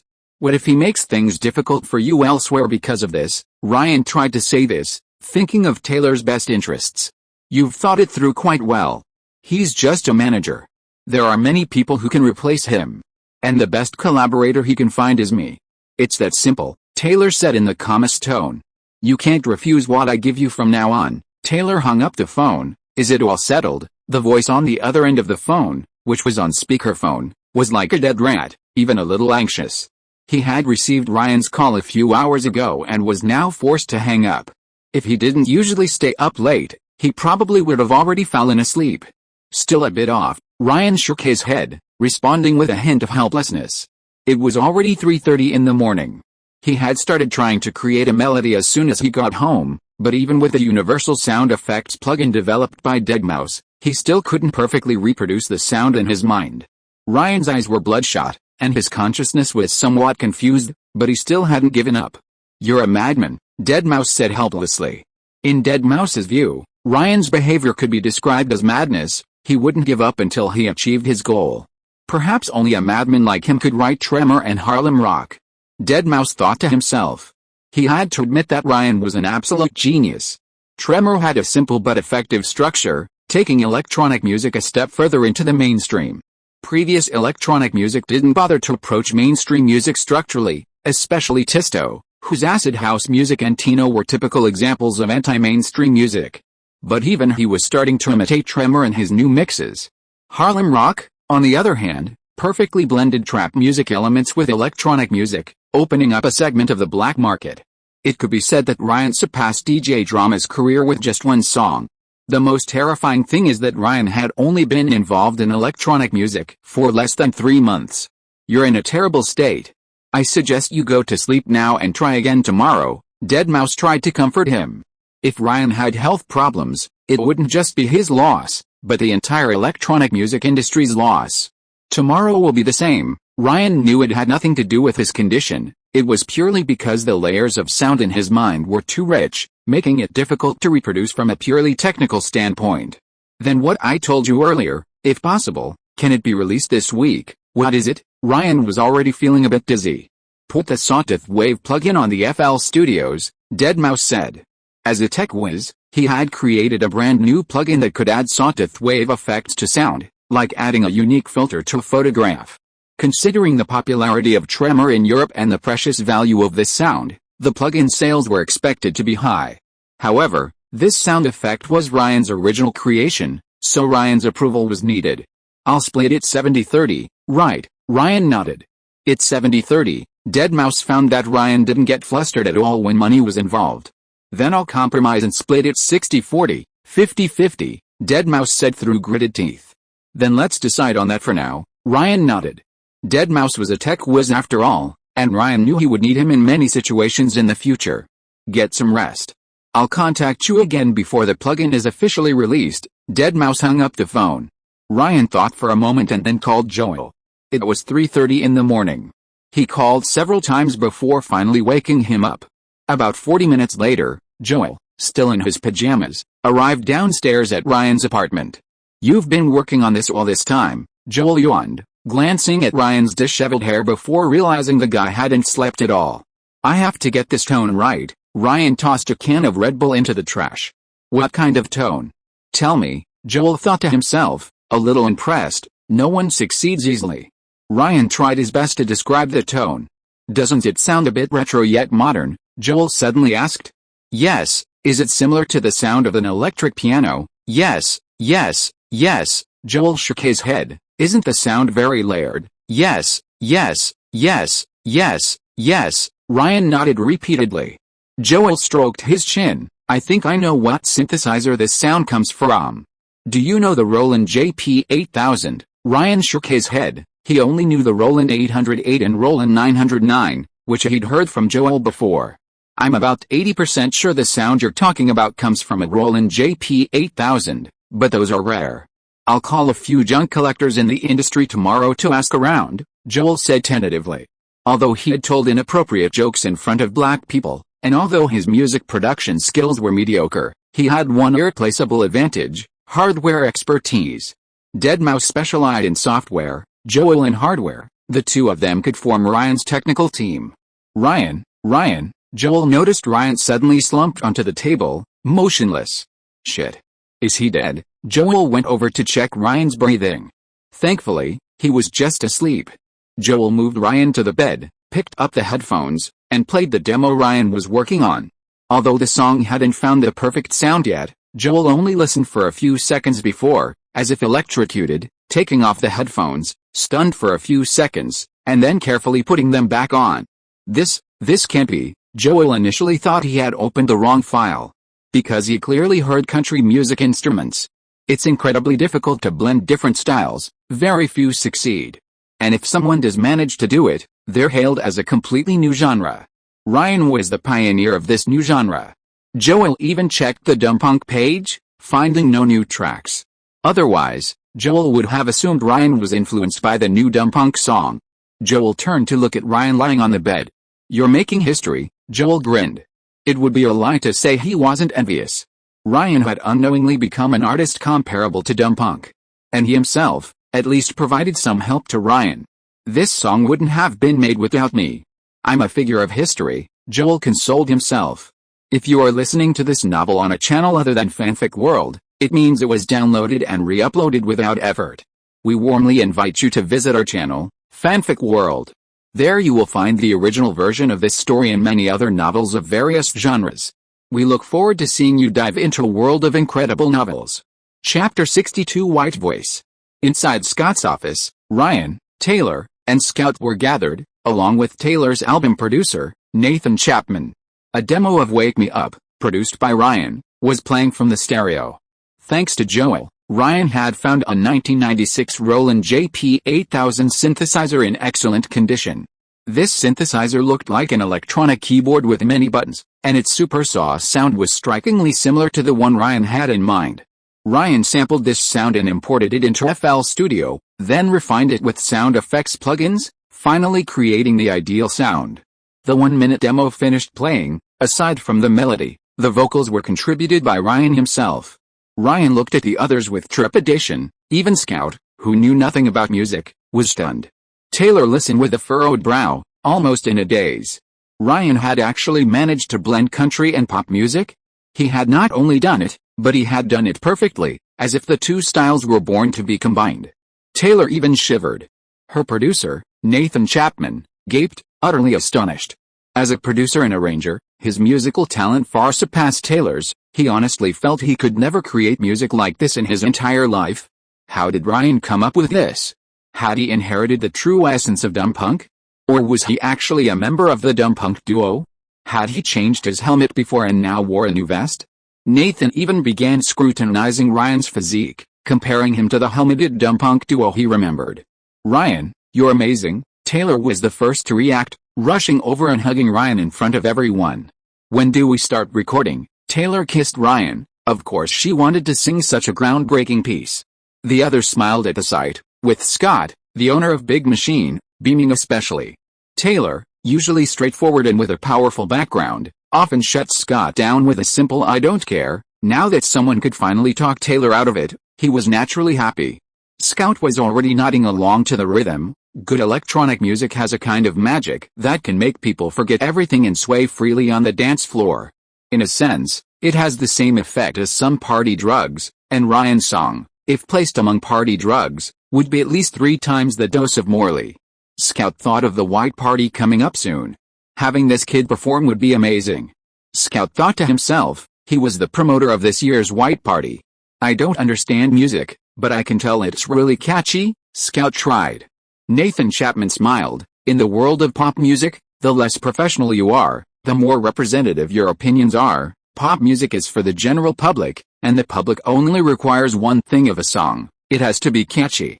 Ryan's Wake Me Up falls into this category perfectly. The previous 2 were electronic music, but not songs because they lacked lyrics. This one is different. In other words, its potential audience is broader than the previous 2. This song definitely has the potential to break into the mainstream." Scott nodded in agreement. As a veteran of the record industry, he possessed a keen market sense. "Then we'll have to have a serious talk," Scout said, taking a seat opposite Scott. "Of course, but Taylor has been very generous this time. We can take only a small portion of the revenue," Scott said somewhat helplessly, glancing at Taylor as he spoke. Clearly, they had already discussed this with Taylor, and Taylor had once again taken the lead in the collaboration. Scout was taken aback. He first looked back at Taylor, who had her arm around Ryan's, seemingly unwilling to let go. He then turned his gaze back to Ryan and smiled knowingly. This was an unexpected surprise from Ryan. He had unknowingly won over this country beauty. "You're something else," Scout thought to himself. Looking at it this way, snatching him from someone else was indeed a worthwhile investment. With the CMA Best New Artist award, Ryan's start would undoubtedly be much smoother. The negotiations between the 2 parties went exceptionally smoothly. After all, Big Machine had already made almost all the concessions they could. In addition to being Ryan's single, this song would also be included in Taylor's EP to be released next month. Great, shall we start recording today? Scout tentatively suggested. Ryan looked at Taylor. I'm a bit busy today, but, Taylor glanced at Ryan beside her. I can postpone everything else. In Blackbird Studios, Scout was pacing back and forth. Through the transparent glass, he could see Taylor standing in the recording booth, wearing headphones, singing into the microphone. Ryan and Nathan Chapman sat in the equipment room outside the recording booth, both wearing monitoring headphones, listening to Taylor's vocals. Both of their expressions were somewhat serious. After a brief rehearsal, Taylor came out of the recording booth. How did it feel? She asked Ryan. Ryan and Nathan exchanged a glance. You tell me, I'm going out for a smoke. Nathan immediately stood up and walked outside. You're pretty quick, Ryan thought to himself. Didn't you like it? Taylor's face immediately fell. You sang very well, but I think the style of the song doesn't quite match your voice. Ryan nodded repeatedly, trying to smooth things over, then added, in my opinion, this song would be most suitable to be sung by a male voice. Taylor's songwriting ability was outstanding, but she wasn't without weaknesses. For example, her singing. She had practically no singing skills. Her songs were mostly folk style, requiring little vocal skill. In layman's terms, just a plain voice. And Wake Me Up, despite being a pop song, was actually a mix of country, electronic, and soul music. Taylor's slightly childlike voice was completely different from the desolate, ancient soul singing style Ryan had in mind. Taylor frowned slightly, moved closer, and slowly said, You're disgusted with me. She had never reacted like this before, not even after accepting the status quo of her shadow girlfriend. Ryan quickly shook his head. No, that wasn't true. If they wanted the final effect, the song couldn't be sung by Taylor. You just don't like me. Taylor actually straddled Ryan, grabbing his shoulders and shaking him. Scout couldn't help but laugh and shake his head, then left, leaving the two in the recording studio to deal with it themselves. Actually, Taylor herself knew that her singing skills might be lacking, unable to provide the proper interpretation, but putting that aside, Ryan had eliminated her. How about this? I'll rearrange a version, a country music version that's more suitable for you. Ryan had a sudden inspiration. The song's feel gave him two versions. Why not release both versions simultaneously? One version sung by Taylor, and the other by someone else. If that didn't work, he could fill in. Even though his singing skills weren't much better than Taylor's. Yeah, you're a producer now, that's a good idea. Taylor was stunned for a moment, then immediately beamed. A song that doesn't suit you, I'll turn into a version that suits you if you want to sing it, Ryan said shamelessly. In reality, the song already had two versions, both readily available. Ryan, I'm already thinking about what to reward you with. Taylor leaned close to Ryan's cheek, squinting, the two only centimeters apart. With his hand on Ryan's waist, Ryan seemed to be pondering the same question. If Nathan Chapman and Scout weren't standing outside, the two would definitely have gone to the dressing room for a little intimate moment. A new version. Nathan Chapman's expression was quite strange upon hearing this news. To be honest, he felt a little ashamed. From Ryan's description, the song would be changed into a completely new unplugged version. As a fellow producer, Nathan knew that adapting was easy, but adapting it well was difficult, and Ryan sounded confident. It hadn't been that long since he first met Ryan, had he? His progress was too fast. Nathan recalled Ryan's awkward and reserved appearance when they first met, a completely different person now. On the other side, Scout, upon hearing the news, wasn't as happy as Taylor. Taylor sang quite well, there's absolutely no need to replace her. Scout actually praised Taylor. Forget it, having me sing the original version would be a disaster. Taylor immediately laughed and shook her head. Ryan had even made a new version specifically for her, whether she could sing the original was irrelevant. Scout probed Ryan's opinion again, and seeing Ryan's insistence, he felt a headache coming on. Ryan was taking a cut of the lyrics, music, and production fees for Taylor's new version. He was collaborating with Big Machines personally, while Scout's record company was excluded. Even if they didn't use Taylor for the original, they would have to find someone else to collaborate with, resulting in a significant loss for Scout. According to the contract, the record company can't restrict you from creating songs for others as a songwriter and producer. However, if you create other versions of exclusively licensed songs for others during the copyright period of the original song, this infringes on the record company's exclusive licensing rights. Without my permission, you cannot create new versions for anyone. Scout looked at Ryan, knowing that there was no reasoning with a young couple in love, so he directly brought up the contract. Chapter 63 One Song, Two Ways. Huh, so you've already put out the contract? You think Ryan's a newcomer and easy to bully? Want to sue? You're welcome anytime, Taylor sneered. Country girl, don't be so impulsive. Doing this won't do your boyfriend any good. I don't care, but he can't just sit at home waiting for a year or two, Scout smiled.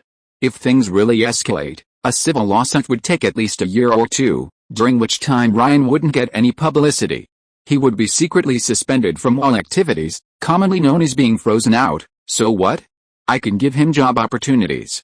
I'll support him, Taylor retorted fiercely, eager to protect her husband. It's okay, we can renegotiate. I'll talk to Scott myself, Ryan shrugged, showing a willingness to back down. He wasn't as impulsive as Taylor. Scout was just after money. Maintaining the cooperation between the two record companies would allow Scout to make money, and the problem would naturally be solved. Ryan is the smart one. Young lady, you should learn from him. Scout turned and left. He really is no good, showing his true colors so quickly, Taylor muttered to Ryan. Just a pure businessman, Ryan shook his head.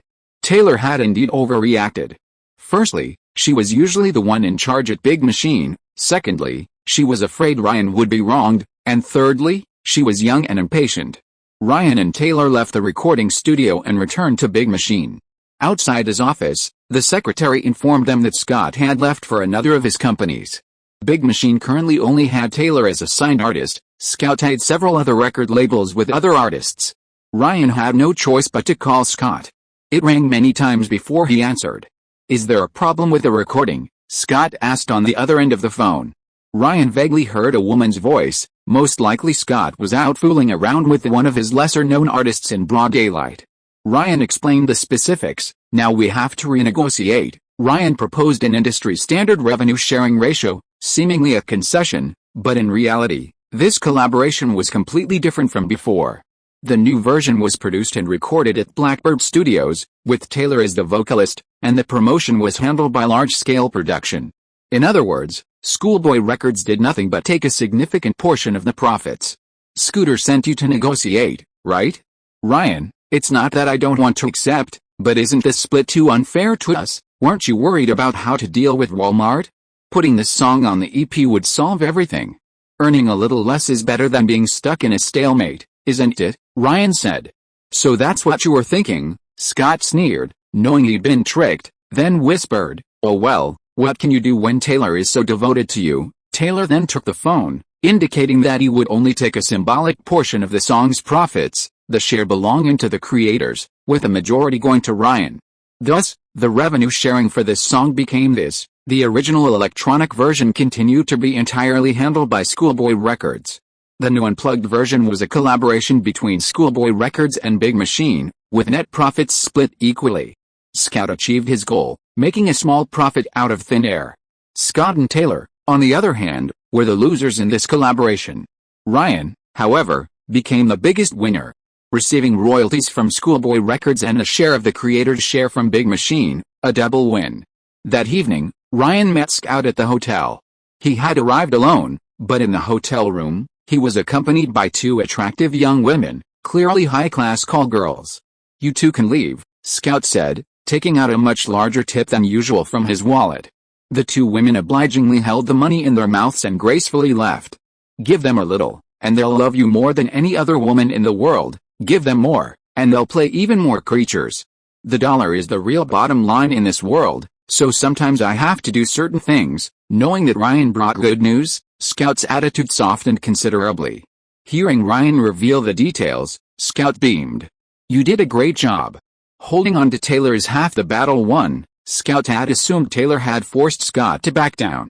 Get me someone in touch, Aloe Black, Ryan said. A sense of déjà vu reminded Ryan that he'd researched Aloe online before coming. Aloe is currently a soul singer in New York. As for the odd name of Issei, searches yielded a ton of Buddhist-related pages. The word originally referred to the Avicii hell. Clearly, this Avicii, like Martin and the Belgian brothers, hadn't debuted yet. You know him? Scout immediately inquired. I just heard his songs and thought he'd be perfect for the original Wake Me Up, Ryan said. No problem, I'll send someone to contact him. This song is yours, so you have full authority over personnel selection. As long as it's profitable, I won't interfere, Scout nodded. Considering he hadn't interfered with Ryan's team before, Ryan decided to trust him this once.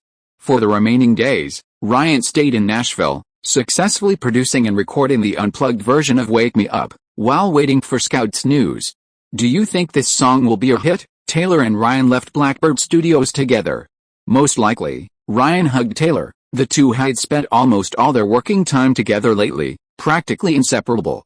Ryan, you're getting better and better, Taylor suddenly said, her expression slightly flustered. She was inherently proud and considered herself superior to Ryan in songwriting. If Ryan's song achieved better results on the charts, it would be a slap in the face for her.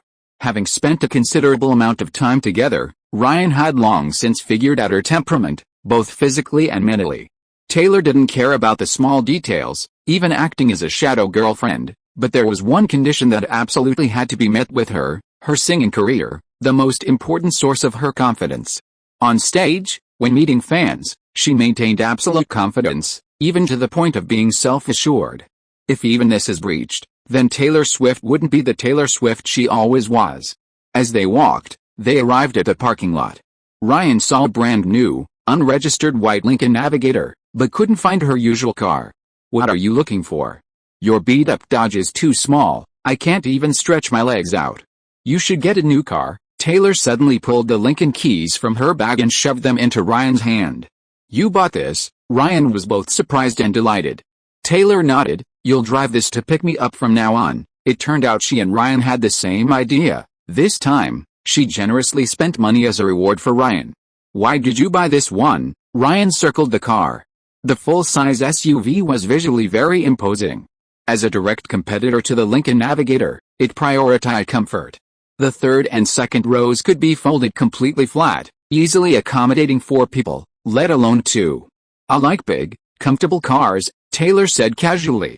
Her family all liked big cars like these. Cayennes, Range Rovers, and Sequoias were all similar models. Taylor didn't like riding in fast cars either. When she noticed Ryan turning to stare, Taylor realized her words might have another meaning, and her face flushed slightly. Want to try it out? Ryan said with a mischievous grin. Taylor rolled her eyes at Ryan, her face turning even redder. Please vote. Please fill the page. Chapter 64 The Gatsby Party. You've washed it 8 times already, Ryan reminded her. No, I need to wash it again. Taylor looked uneasy, still unable to get past her mental hurdle. Ryan looked through the panoramic sunroof at the darkening sky, the stars and moon eagerly revealing their light, and felt a sense of comfort deep within her soul.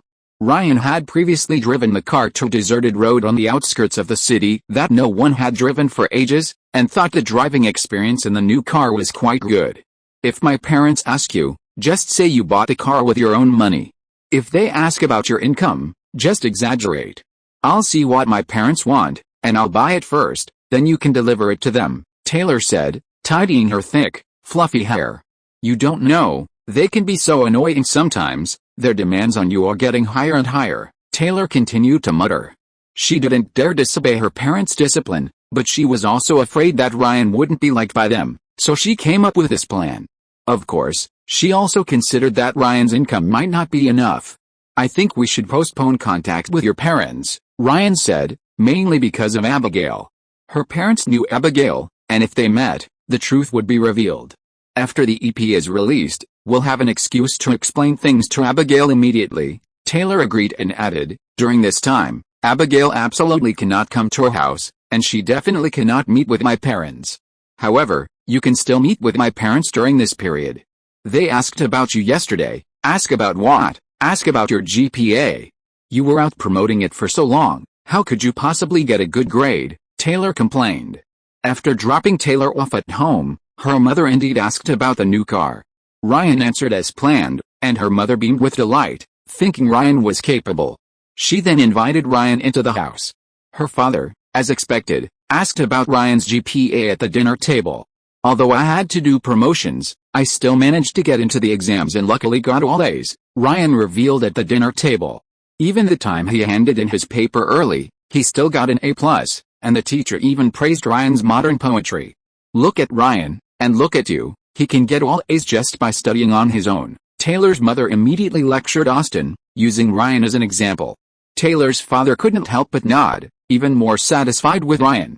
Then he brought up current topics related to finance and technology. The United States has the world's largest and most complete financial market, and the financial industry can allocate social resources, directing funds to the most worthwhile directions. For example, he pointed to the iPhone on Ryan's table. This will ensure that our high-profit industries always remain at the forefront. Ryan didn't think there was any necessary causal connection between the two, but he still went along with what the other person said. Taylor's father then surprisingly mentioned some related majors at prestigious universities. I'm actually still considering that, Ryan said, embarrassed. Taylor graduated early, Abigail graduated this year, and he wouldn't graduate until next year. What's the rush? Besides, Ryan might be even more famous than your daughter someday, Taylor's mother said, then brought up Ryan's new car. Ryan doesn't graduate until next year, Taylor added. Being a star isn't easy. Talent, luck, and resources are all indispensable. Ryan is a man, and he's got potential. He needs to develop in all aspects, Taylor's father argued. Taylor was right about one thing, her parents' expectations for Ryan would only get higher and higher. Back home, Terry had already eaten and, without a word, pulled Ryan into the study. Today is a historic day, Terry told Ryan to sit in front of the computer and watch it himself. Ryan's MySpace account had officially surpassed 100,000 followers. Thanks to the positive word of mouth from 2 songs, radio promotions, and the Tremor MV released yesterday, Ryan's popularity had skyrocketed, and this surge was just the beginning. Of course, this was also inseparable from the silent contributions of some people. Ryan's MySpace page is almost identical to Taylor's, thanks entirely to Elizabeth Olsen's recent fervent efforts. Currently, each shared blog post receives around 3 digits of comments. However, one blog post has already surpassed 4 digits, a collection of photos Ryan took on campus. Holy shit. He's so handsome. This comment has the most likes. Who gave you permission to peek at my husband? This one has the second most likes. Why aren't you making your movies? What are you doing causing trouble in the DJ world? This one has the third most likes. So much water. So, does it still hurt?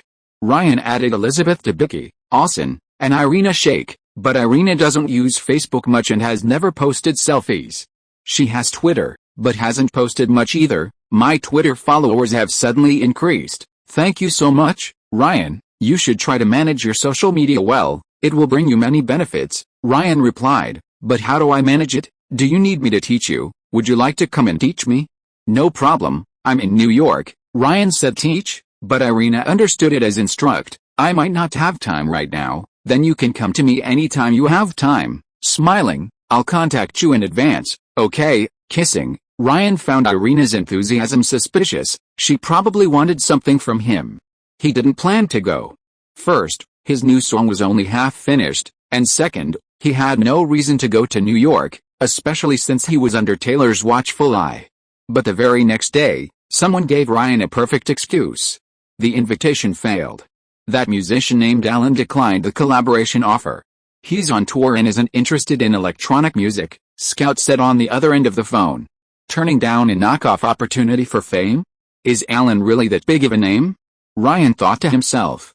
Now we'll think of something else. Do you have anyone suitable? I'll have to ask around, Ryan said, naturally hoping Taylor could inquire within the country music scene. I have an idea. Labor Day is coming up soon, and this Friday there's a huge party for industry insiders in New York. Lots of people will be there, including Mariah Carey, the Pussycat Dolls, Mary J. Blige, Paris Hilton, TV hosts, boxers, fashion designers, jewelers, socialites, activists and talk show hosts, and representatives from over a dozen media outlets. It'll be like Gatsby's lavish party. I'm the promoter, organizer, for this party, and we need a DJ. I don't think anyone is more suitable than you. You can also use this gathering to find suitable collaborators. The organizers are very generous, so your fee won't be low. Even after deducting my commission. I think it will be more than all your previous performances combined. Who's the organizer? Ryan asked immediately. Cirac, a French winery. Sounds good. Ryan didn't find anything suspicious. These wineries often hosted similar events. Of course, as I said, this is Gatsby's party. Chapter 65 The Purest and Flawless Place. In the early morning, a business jet landed at a private airport in New York State. Only two people disembarked from the Hawker Beechcraft, one tall and one short, Ryan and Joel. Joel had been very excited throughout the flight and was now taking pictures everywhere with his phone. He remembered the embarrassing situation he had with Ryan on their last trip to New York. He never imagined that less than 2 months later, he would be traveling on a business jet with Ryan. The two, carrying only simple luggage, met a waiting MPV at the exit. "Gentlemen, I'm your driver and guide for this year's white party," he said, offering to help Ryan and Joel with their luggage. Notably, he was wearing a pure white suit, subtly matching the name of the white party. Strictly speaking, Ryan wasn't even a guest, but a performer, yet he was being chauffeured around in a business jet and a private car, all signs indicating that the party was truly luxurious. On the way, Ryan sent a text message and made a phone call before checking into a boutique hotel in the Hamptons, Long Island. Although small, the hotel was exquisitely decorated, with white accents in the lobby to suit the party atmosphere. "Did you hear that? The suites are right downstairs with an indoor pool and spa," Joel whispered as they entered the elevator. He'd barely put down his luggage when the phone rang in his room. "Sir, there's a lady here who calls herself Elena. She wants to visit you, let her come up. Don't put her name on the visitor list, okay?" Soon, Elena knocked and entered. Ryan was now only wearing his underwear. She hugged him, a smile playing on her lips. "You're in a hurry, all dressed up, don't joke around." "I just wanted to take a shower." Ryan shook his head. He was tired from the journey and wanted to relax. Elena put down her handbag. She was dressed casually and wasn't wearing makeup. She probably jumped out of bed as soon as she received Ryan's call. Then she gently pushed Ryan into the bathroom, and Ryan didn't refuse, enjoying her services in the bathtub, though her technique was very clumsy. The subsequent spa session was similar, more formal than functional. Just as Elena was about to start massaging his tendons, Ryan suddenly turned over and asked her why she had contacted him. "I just missed you, don't you like me?" Elena squatted down, her face very close to Ryan's. "No," Ryan denied. "You're so boring, but I'll try to make you like me." Elena leaned in to kiss Ryan. Ryan dodged. "If you keep doing that, I'll call the police," Ryan said jokingly. "Go ahead and call them, it'd be best if the media knew." No, I mean," Elena whispered, then realized she'd misspoke and quickly corrected herself. "I'll give you one last chance," Ryan said slowly.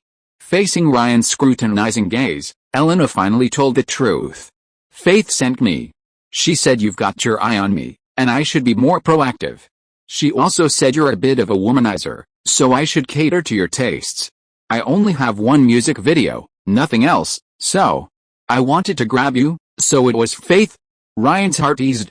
She was now Elena's manager, and out of self-interest, she was giving Elena advice. On the surface, Ryan still maintained a scrutinizing demeanor. "You told her everything that happened before." I told her some things, just some. She guessed it all. "She also said she knows you very well," Elena pouted. "From now on, you're not allowed to tell anyone about anything between us. Including your parents, understand?" Ryan said in a warning tone. "Understood," Elena nodded. Ryan lay down, signaling with his eyes that she should get to work. Ryan didn't wake up until the afternoon of the next day. Before going to sleep, he and Elena had been up until sunrise. Ryan immediately called Scout, who said the party wouldn't officially start until the next afternoon, and today they needed to finish setting up the equipment at the party venue. Ryan handed over Xiang Guangrang's work to Joel, and of course, continued to have fun with Elena. Before they knew it, night had fallen again. The two took another bath together, and during the bath, Elena mentioned the upcoming white party. "Can you take me with you? You're a guest, you can invite a female companion." Elena swam over in the bathtub, pressing her face against Ryan's chest, pleading. "I'm just a resident DJ, I'm not allowed to bring a female companion." Ryan tilted his head back while soaking in the bath. Of course, he wouldn't agree. If Taylor saw the photos from the event, there would be a huge uproar. "Is this party important?" Ryan continued to ask. "A major event in the music industry. Puff Daddy has been hosting this party since 1998, Elena casually replied. "Puff Daddy?" Ryan was startled. Scout hadn't told him anything like that. It should be fine in a public place, right? After all, there were so many media outlets present, and it was daytime. He could always leave early. Ryan calculated. Elena then explained to Ryan that the White Party was a grand affair, described by the epic fake news outlet BBC as a glamorous event that breaks down generational and racial barriers, bringing together East Hampton's old money elite and hip-hop stars. Everyone attending had to wear pure white. Puff Daddy's idea, which he claimed stripped away pretenses and returned people to a kind of primal simplicity. The first party had over 1,000 guests, and last year's party cost over $3 million. Ryan thought Scooter was quite similar to Puff Daddy. Both started by throwing parties at university, entered the industry through parties, and were both recognized by a powerful figure, founding their own record labels at a young age. After showering, Ryan watched her take her emergency pills. East Hampton, located at the easternmost tip of Long Island, boasts a pleasant climate and tranquil beauty. Known as New York's backyard, it gradually became a playground for the wealthy after World War II, and now houses many prominent figures, such as the Clintons and director Steven Spielberg. In 1998, Sean Combs hosted his first white party at his East Hampton home, which locals considered an intrusion. Combs eventually sent limousines to pick up his neighbors and treated them to a meal at an expensive restaurant to reduce noise complaints. A gentle breeze caressed his face, and soothing electronic music filled the air. Ryan saw white scaffolding erected around the pool in the distance, with pristine white curtains hanging down, and several women in white bikinis swinging above the pool. It all seemed like a scene from Greek mythology. Everyone was dressed in white, at least from the setup and attire, creating a cleansing beauty. "Hi, you must be Ryan," a blonde woman in a white jumpsuit approached and greeted Ryan. She wasn't short, in heels, she was almost as tall as Ryan. Standing in front of the DJ booth, she had one hand on her hip, striking a pose. While the other party guests were dressed relatively loosely, her white jumpsuit not only accentuated her figure but also featured a semi-sheer mesh design, a subtle way of showing off her figure. Her blonde hair was tied up with a white headband, and her uniquely styled sunglasses were pushed up to her forehead, revealing her heavy foundation and pink lipstick. Her voice had a babyish, sweet tone, what some might call a deadbeat. "I'm a huge fan of yours. I bought 1,000 copies of your songs on iTunes. The first time I heard your music, I knew you'd be famous," she exclaimed, shaking her head. As a socialite, she'd attended countless parties and naturally had heard Ryan's songs. "I'm Paris Hilton," she said, gently tapping Ryan's palm with her fingers as she shook his hand. Chapter 66 Cheese Pizza. "Of course I know you," Ryan smiled politely. "You're no less impressive than a young Leonardo DiCaprio, and even more muscular." "May I touch your arm?" she asked, pointing to Ryan's arm. She was about to touch it. "As you can see, I'm working right now," Ryan said, pointing to the monitor earpiece on his head. DJs often wear only one earpiece on stage, not to look eccentric, but because monitor earpieces have two channels, and wearing one ear provides a clearer sound when not cutting tracks. So later, she quickly rattled off a 3-digit number. "What?" Ryan indicated he hadn't heard her clearly. "Room number," Paris Hilton said in a clip-on voice. "Sorry, I'm not a guest, so I'll be working late," Ryan offered an excuse. Actually, there were 6 DJs at the party, including him and Joel, all working in shifts. "I'll wait for you," Paris said, turning to leave. She brushed past Joel, who glanced back at her breasts, shaped by her fitted jumpsuit. "I just sneaked a bite of the dessert here, it was really good." "What did she say to you?" Joel asked.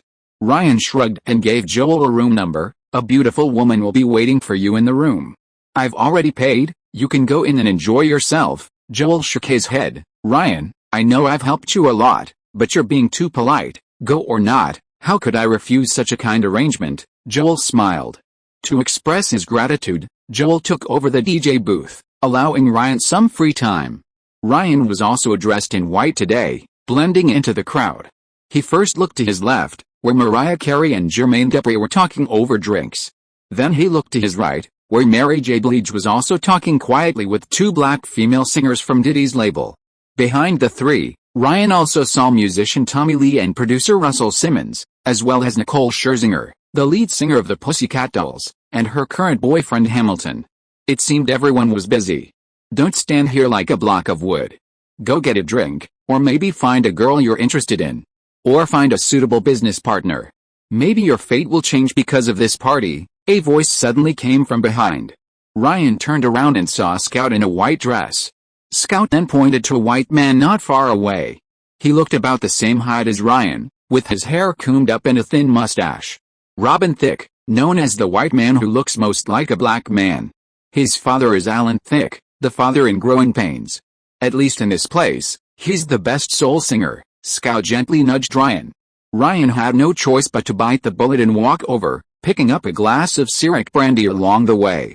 As a sponsor of the party, the distillery's logo was everywhere. After Eleanor left last night, Ryan did a lot of research and found that Puff Daddy owned half of Ciroc's North American branch. Standing next to Robin Thicke was LL Cool J, a veteran artist from Def Jam. The two were talking when Cool J noticed Ryan first and nudged Robin Thicke. "Ryan, come here.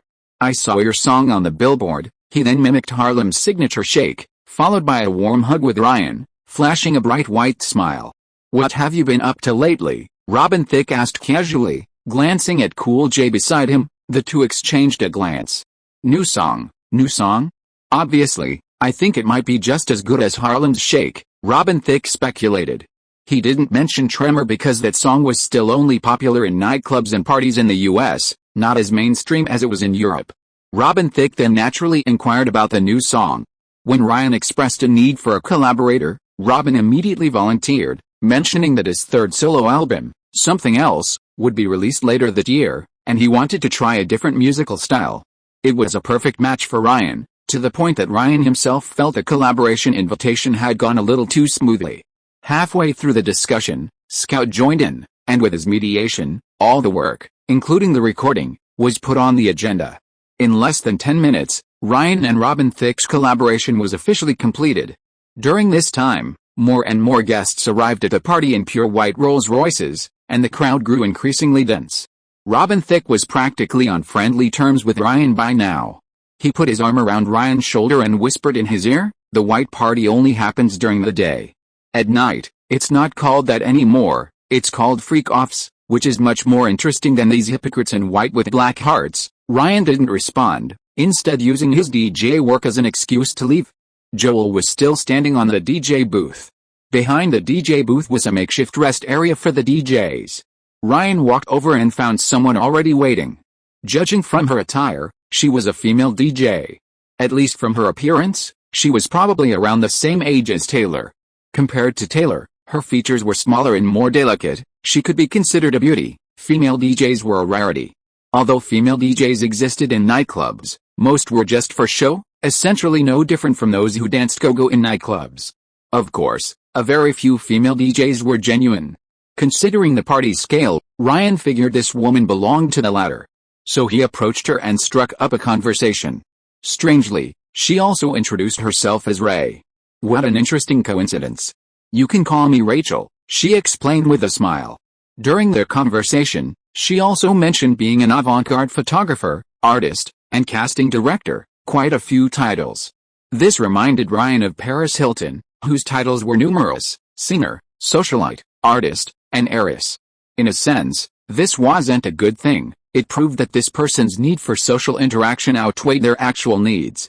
Casting director, Ryan was curious about the title. Helping photographer choose models, Rachel said, then mentioned several avant-garde art photographers Ryan didn't recognize. Ryan nodded, and the two chatted casually for the rest of the time. The venue was becoming increasingly crowded, and most of the guests had arrived. "What are you doing hiding here?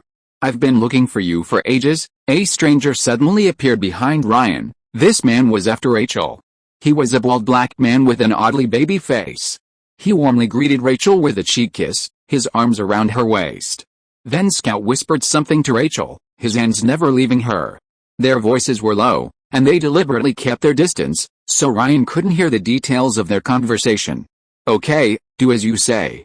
The cheese pizza will be delivered this evening. We have important guests today." He glanced at Ryan before leaving. Just then, a commotion broke out outside. Ryan suddenly realized, "They're here, Old D." Chapter 67 The Remarkable Combs.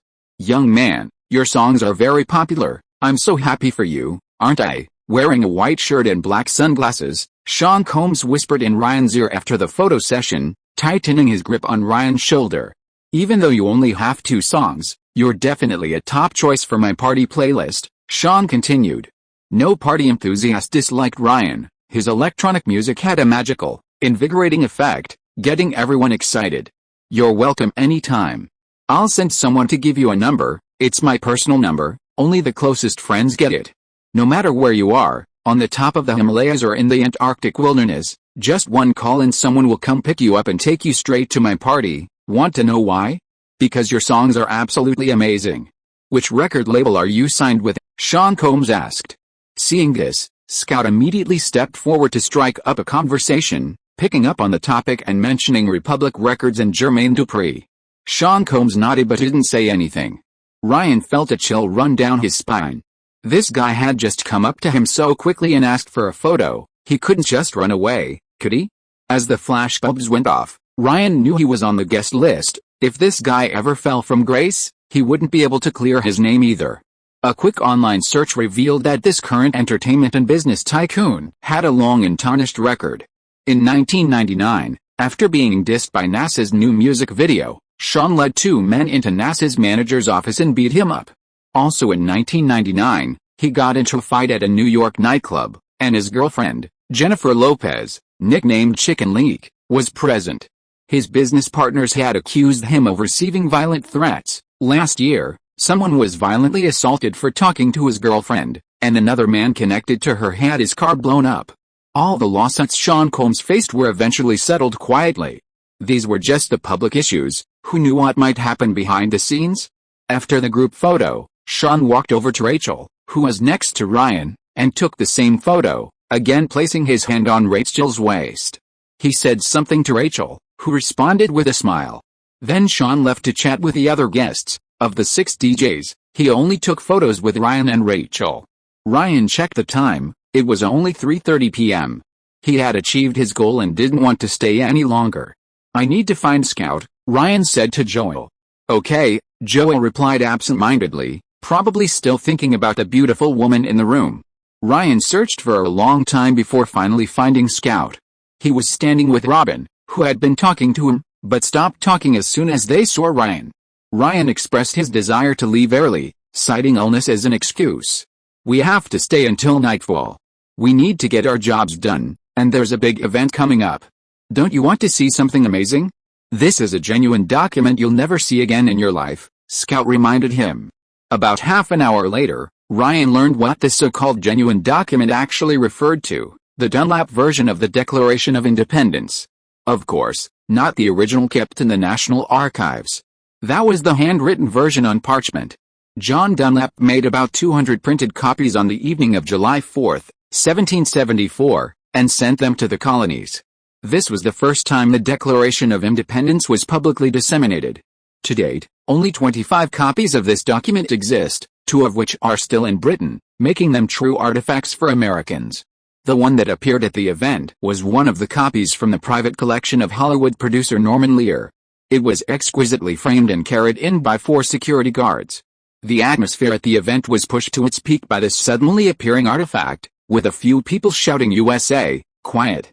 At this moment, I want to say a few words. Sean had somehow appeared on a high platform, one hand supporting a propped-up photo frame, the other facing the crowd. Today, I don't think anyone would imagine a young black man bringing the Declaration of Independence to a party. Today, it's with me, and I promise I won't spill champagne on it. He touched his chest, delivering a grand and righteous speech, words like love for this land and unity flowing from his lips, causing the guests below to become solemn and respectful. Then Sean's tone suddenly shifted, becoming impassioned. But this year, our values have been seriously challenged. He mentioned a series of Obama's competitors, calling them hypocritical, liars, and incompetent, before showering Obama with praise and urging everyone to support the black candidate. Some whistled, some applauded. Are you sneakering? A voice came from beside Ryan. It was the young woman named Rachel. Isn't this a dark comedy? Ryan retorted. Indeed, Rachel couldn't help but chuckle. Ryan noticed the black man who had been talking to Rachel earlier was now standing next to Sean Combs. The bald man was so recognizable, and this man was clearly Combs's confidant. What are you doing here? A voice interrupted their conversation. It was Paris Hilton, who warmly took Rachel's arm, clearly indicating their close relationship. Come with me, I'll introduce you to some people. Paris pulled her away, glancing back meaningfully at Ryan as she did so, reminding him not to forget what was coming up. Ryan focused more on the DJ booth. Although Scout had strictly insisted that Ryan play more soothing music suitable for a party, Ryan still played Harlem Rock. The melody of this song is already familiar to most people. As the lyrics "Let's All Rock in Harlem" appeared, many guests started making funny dance moves. Ryan saw Mariah Carey, who hadn't quite gone wild yet, raise her glass and sway along. Nicole Scherezkiewicz even raised her hands and swayed her hips from side to side, and Ryan was genuinely happy for her current boyfriend, Hamilton. Ryan calmly took out his pre-prepared camera and recorded this precious moment. Numerous celebrities dancing the Harlem Rock would definitely boost the song's popularity even further. Unfortunately, security personnel came over and sternly stopped him halfway through, otherwise, Ryan could have filmed much more. But these few seconds were enough. As the sun gradually set, all the outdoor lights came on, and several women in black appeared at some point. Their tight black dresses accentuated their slender figures, and they frequently chatted with the guests. Their distinctly different attire clearly distinguished them from the other guests. Obviously, this was a group of waitresses hired by Scout at Sean's behest. Ryan finally knew who the so-called distinguished guests were. One was L.A. Reid, whom he had heard of before. And the other was Neil Portnow, the CEO of the Recording Academy. The Recording Academy, or the Academy of Recording Arts and Sciences, is more like an association, with the Grammy Awards being its most important asset. Neil Portnow, the CEO, had previously been L.A. Reid's deputy, and now they were both guests of honor at Sean Combs' party. However, the two arrived very discreetly, going straight into the inner room and not giving the throngs of artists a chance to chat. Otherwise, they might have been unable to move an inch. Ryan felt that this trip to the White Party was very fruitful. He not only found a collaborator but also filmed a star-studded version of the Harlem Rock, which had considerable promotional value. Just as Ryan was packing up his belongings to leave, a woman's scream suddenly came from afar. Then Ryan saw Joel, shirtless, being escorted by security personnel. Paris Hilton, wrapped entirely in a towel, looked utterly terrified. She turned her head and saw Ryan hurrying away, preparing to slip away. "You bastard, you're not allowed to leave," she shouted, pointing at Ryan. Chapter 68 Wolf's Den. Inside the room, Paris Hilton sat at the foot of the bed, her hands supporting her weight, legs crossed. Her toenails were painted a brighter pink than Taylor's pale pink. Ryan sat opposite her, having been friendly ushered into Paris's room by security, all at Paris's behest. "Can I leave now?" Ryan asked cautiously. "No," Paris quickly shifted her legs, something flashing by. In fact, the bath towel lay quietly on the floor. She was only wearing a necklace and bracelet. "You're playing me? Is this funny? There's only one way to leave, satisfy me," she chuckled, clearly trying to force Ryan to back down. Ryan thought for a moment, then stood up. "That's right." Paris smiled, leaning back slightly, legs spread wide, naturally entering a fighting stance. But Ryan turned and walked towards the door. "Come back. Stop. I'll count to 3. Before Paris could finish, Ryan had vanished. "A good-looking but useless fellow." Paris Hilton sneered, assuming Ryan was simply impotent. In reality, Ryan's patience was entirely due to his overnight investigation of the guest list. He not only rewatched On Night in Paris but also learned that the 27-year-old Paris Hilton had 44 publicly acknowledged boyfriends, and that was just the public ones. If you included those he hadn't publicly acknowledged, those he denied, and those he'd met by chance, the number might double. Her private life was truly colorful. Just as Paris Hilton was contemplating finding another party partner, she heard a knock at the door. She opened it, still wrapped in a towel, only to find Ryan again.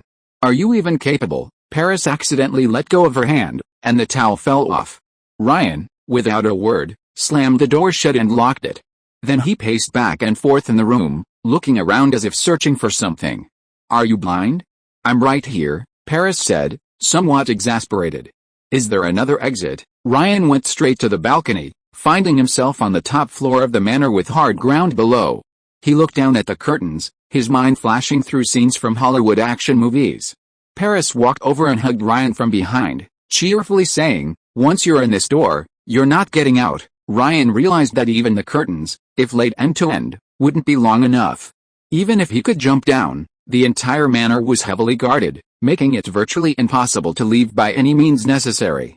Hearing Paris's words, Ryan had a sudden inspiration. He immediately turned around, hugged Paris, and picked her up. Paris giggled, expertly undressing Ryan. Just then, the knocking sounded again. "What's going on?" Paris frowned, had Ryan put her down, and opened the door for the third time. Standing outside was a bald black man and 2 black security guards, who questioned Ryan. "He's in my room, what's up?" "Nothing, just asking, keep an eye on the door. From now on, no one is allowed to knock on my door, understand?" Paris warned. The bald man nodded. Paris slammed the door shut, turned around, and looked at Ryan with his usual smiling face. "Who is that outside just now?" Ryan asked. "You mean that bald, baby-faced guy? Have Pierre, Sean Combs' right-hand man, currently an executive at Bad Boy Records." Paris moved closer to Ryan. Ryan nodded. He was the one who had mentioned cheese pizza to Rachel at the beginning. "What, got intercepted?" Paris asked with a smile, seemingly knowing something even more outrageous than that. Ryan had just come downstairs and essentially stumbled into the freak party venue. A group of people were eating in the room. Eating itself wasn't a problem, and if the food was in normal containers, it wouldn't be a problem either. The problem was that the food was on a person. Ryan turned to leave, but the bodyguards still caught a glimpse of him, which was understandable given their alertness. Seeing Paris lunge at him again, Ryan used the excuse of going to the bathroom to call Scout. "You're at the manor, it's not good to anger her." "Never mind, I'll come get you," Scout said. Hearing Ryan's story, Scout offered to personally help him out. Ryan put down his phone and came out of the bathroom. Paris was already lying on the bed, seemingly waiting for him. For Ryan, it was like escaping one danger only to fall into another. Ryan sat on the edge of the bed, and seeing Paris about to pounce, he quickly grabbed her arm, blurting out in a moment of panic, "You and Rachel seem to get along well." "Rachel? You mean the beast tamer?" "Forget it," Paris laughed and shook her head. "How did you meet her?" Ryan seized the opportunity to divert her attention. At an art exhibition in New York, she claimed to be an artist. She said she graduated from Brentwood School, where many of my friends graduated, and that's how we met, Paris said casually. Brentwood School is a renowned preparatory school in Los Angeles, attended by the children of many entertainment industry figures, such as the son of Jimmy Lewin, founder of Interscope Records, and the children of Arnold Schwarzenegger. Her last name is Chandler. That family controlled the Los Angeles Times for many years, but withdrew in the 1980s. "So how did she get involved with Sean Combs?" Ryan asked instinctively. Paris gave Ryan a meaningful smile, then mentioned something else. "She showed me an early photo of her with Clinton, on a plane, and also a photo with Eminem." There was another knock at the door, and Ryan knew his savior had arrived. Ryan was about to open the door when Paris grabbed him, refusing to let go, almost dragging him to the floor. Having no other choice, Ryan had to leave his phone number with her, agreeing to contact her later. Paris, being quite shrewd, called the number first to confirm its authenticity, and then insisted on adding Ryan on his private Facebook page. This added another socialite to Ryan's circle of friends, which wasn't necessarily a bad thing, given Paris's extensive network. Scout led Ryan away from Sean Combs' manor to meet Joel, finally concluding their unexpected white party trip. Scout even left with Ryan, admitting in the car, "I was only in charge of the daytime party portion." He added that payment would be made to Ryan by an entertainment company within a few days, and Ryan would give him 10% of the payment as commission. At least this time, Scout was professional and didn't skimp on the deal. As for Joel, Ryan had only joked about it, but he unexpectedly grabbed Paris and rushed to bed. "You made money and got a girl, remember to call me again next time something like this happens," Joel said with a grin. He looked naive, but he was actually quite shrewd. He wore glasses, so how could he not recognize Paris Hilton? "There won't be a next time. This time I apologized on your behalf, otherwise you'd be spending the night in jail," Ryan reminded him. "What weapon did you use, and how did you apologize?" Joel inquired with a mischievous grin. Even Scout looked at Ryan this time, seemingly curious about the matter as well. If Ryan said he hadn't done anything, neither of them would believe him. The three of them checked into a hotel in Manhattan. As soon as they put down their luggage, Joel invited Ryan to sit at a nearby bar. This guy had made money with Ryan, and his job problem had been solved by Taylor. He was living a very carefree life lately. "You're such a spoilsport," Joel waved his hand. "It's called fulfilling your wishes. When I am around you, what woman wants to see you?" Ryan laughed. His words rough but true. Another reason was that a college student in New York had seen the news and discovered Ryan was at the white party, so he messaged Ryan. Ryan took a taxi to NYU, spending nearly 40 minutes in congested Manhattan, and had a quick dinner with Alison. Ryan's words were full of encouragement and empty promises. After dinner, Ryan walked her back to school, passing a small theater along the way. "Would you like to go in and sit down?" Alison noticed Ryan pausing at a poster by the entrance. "Do you know this person?" Ryan pointed to the black man on the poster, wearing a bowler hat at an angle, a shirt and vest, dressed like a jazz musician. "Alan." Alison read the name on the poster, then shook her head. "There are many unknown artists like that in New York, so why would an unknown artist refuse his invitation to collaborate?" Ryan recalled Robin Thicke's smile from earlier that day, Scout's perfect timing joining the scene. Everything pointed to one possibility. "Wait." Alson's face flushed red as Ryan forcibly dragged her into the bar. If you are listening to this novel on a channel other than Fanfic World, it means it was downloaded and re-uploaded without effort. We warmly invite you to visit our channel, Fanfic World. There you will find the original version of this story and many other novels of various genres. We look forward to seeing you dive into a world of incredible novels. Chapter 69. You Can't Go Back. In the dimly lit bar, a jazz-dressed singer sat on a high stool, belting out a song into a microphone. His voice was powerful yet deep, a rare quality. The songs he sang were old-fashioned funk and soul, perhaps a bit too sophisticated for the average listener. "You like this kind of music?" Alison asked Ryan, who had dragged her into the bar. Ryan took a sip of his beer and honestly replied, "No, I don't." "What about you?" Alison shook her head. She didn't really have any favorite music or hobbies. Her personal life was rather boring, which was why she always had something to do. Seeing Alan finish his performance and prepare to leave, Ryan stood up and walked towards him, leaving Alison behind. He called out to him in the hallway. "Did you bring a pen?" he asked, turning back. "I'm not here for an autograph, I'm here to collaborate." "Wake me up, electronic music. Has someone named Scooter contacted you? Or is it Schoolboy Records?" Ryan immediately asked. "Cooperation? Nobody's contacted me about cooperation lately." "Who are you?" Alan seemed surprised. Ryan nodded, not answering his question. He was now certain that Scout hadn't contacted him at all. Seeing Ryan turn and leave again, Alan, besides being surprised, assumed he'd encountered a lunatic. Let's go back to the dorm together." Ryan returned to the table and gestured for Ao Mei to follow him out of the bar. "Back to the dorm? Wait a minute." Ao Mei was immediately confused. He wanted to go back to her dorm right after they met? She felt a little flustered. Meanwhile, Ryan had already put the money on the table and dragged Ao Mei away, practically pulling her along. "Wait a minute, my roommate's still here. We'll share a room." Ao Mei forced a smile and started making excuses. "So what?" Ryan was nonchalant. "You don't mean to do this in front of my roommate, do you?" Ao Mei became even more flustered. "My period started again.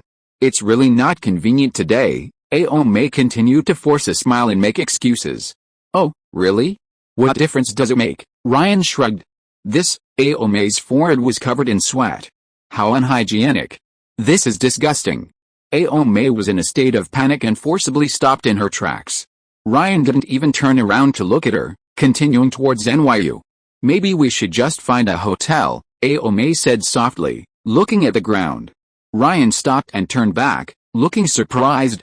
"You have a computer in your dorm? Why do you need a hotel?" A dozen minutes later, Ao Mei pushed open the dorm door, and Ryan followed her inside. Ao Mei said they shared a room, but actually both students had single rooms. Ao Mei's dorm looked like a very ordinary girls' dorm, even more plainly decorated than the average girls' dorm. Ao Mei blushed as she turned on the computer for Ryan.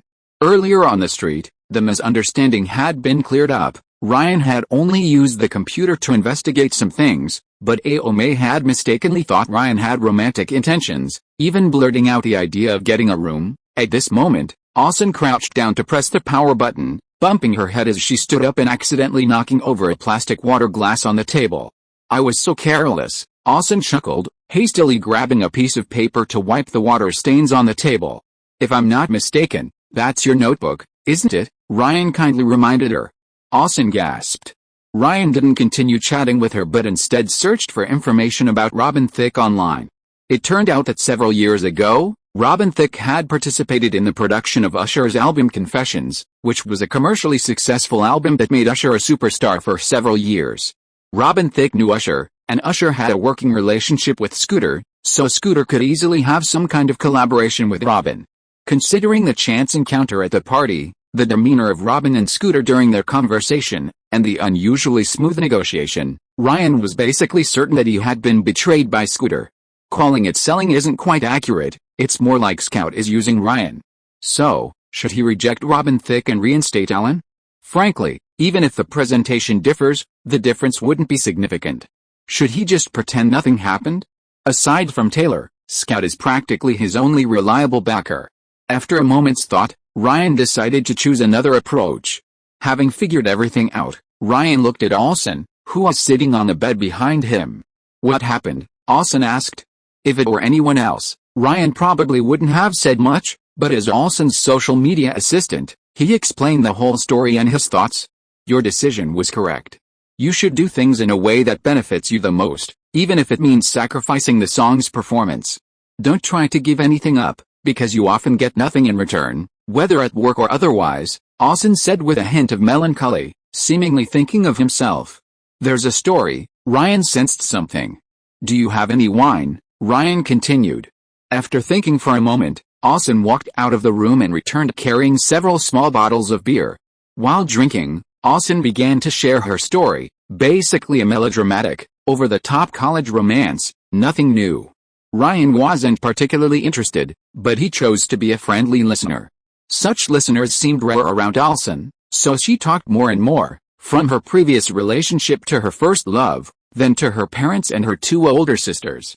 She had many disagreements with her sisters. They both wanted her to study acting at the Imperial College of the Arts, while Olsen had no desire to go to Hollywood. She had long seen from her sisters that it wasn't a good place, but ultimately, she had to compromise. The empty bottles on the table piled up. When the ones in the fridge were gone, Olsen called a nearby 24-hour store to deliver some. Compromise, that's the main theme of my life right now, endless compromise. Nobody cares about my thoughts, nobody ever cares. Olsen covered her head with her hands, first giving a bitter laugh, then bursting into sobs. In Ryan's eyes, this crying was just a tantrum. Her two older sisters were billionaires, and admission to Imperial College of Arts wasn't easy. The tuition and related fees alone were a huge expense. She was, after all, a rich girl, and in that respect, she was quite similar to Taylor, though she lacked Taylor's confidence and was more introverted. Nevertheless, Ryan considerately offered her tissues. "Thank you. Let's not talk about this anymore. Take a look at this." Aome opened the notebook she had just used to wipe the water stains. It was right beside her, indicating she used it frequently. Flipping through the pages, it was filled with drafts of social media content. Many crossed out, indicating she wasn't satisfied. Those that had already been published were carefully prepared. "You're amazing, really. Before choosing you, I actually vetted many people, at least 100. It turns out you're more capable than all of them. The rest of the world can't see your strengths, but I can." Ryan didn't hold back her praise, showing her notebook was a way of getting her to say nice things. Olsen visibly brightened, her lips curving upwards and her eyes crinkling with laughter. "You're so sweet," she said to Ryan, unsurprisingly. Ryan put down his bottle first, then took the bottle from hers, and the two stared at each other for a full 5 seconds.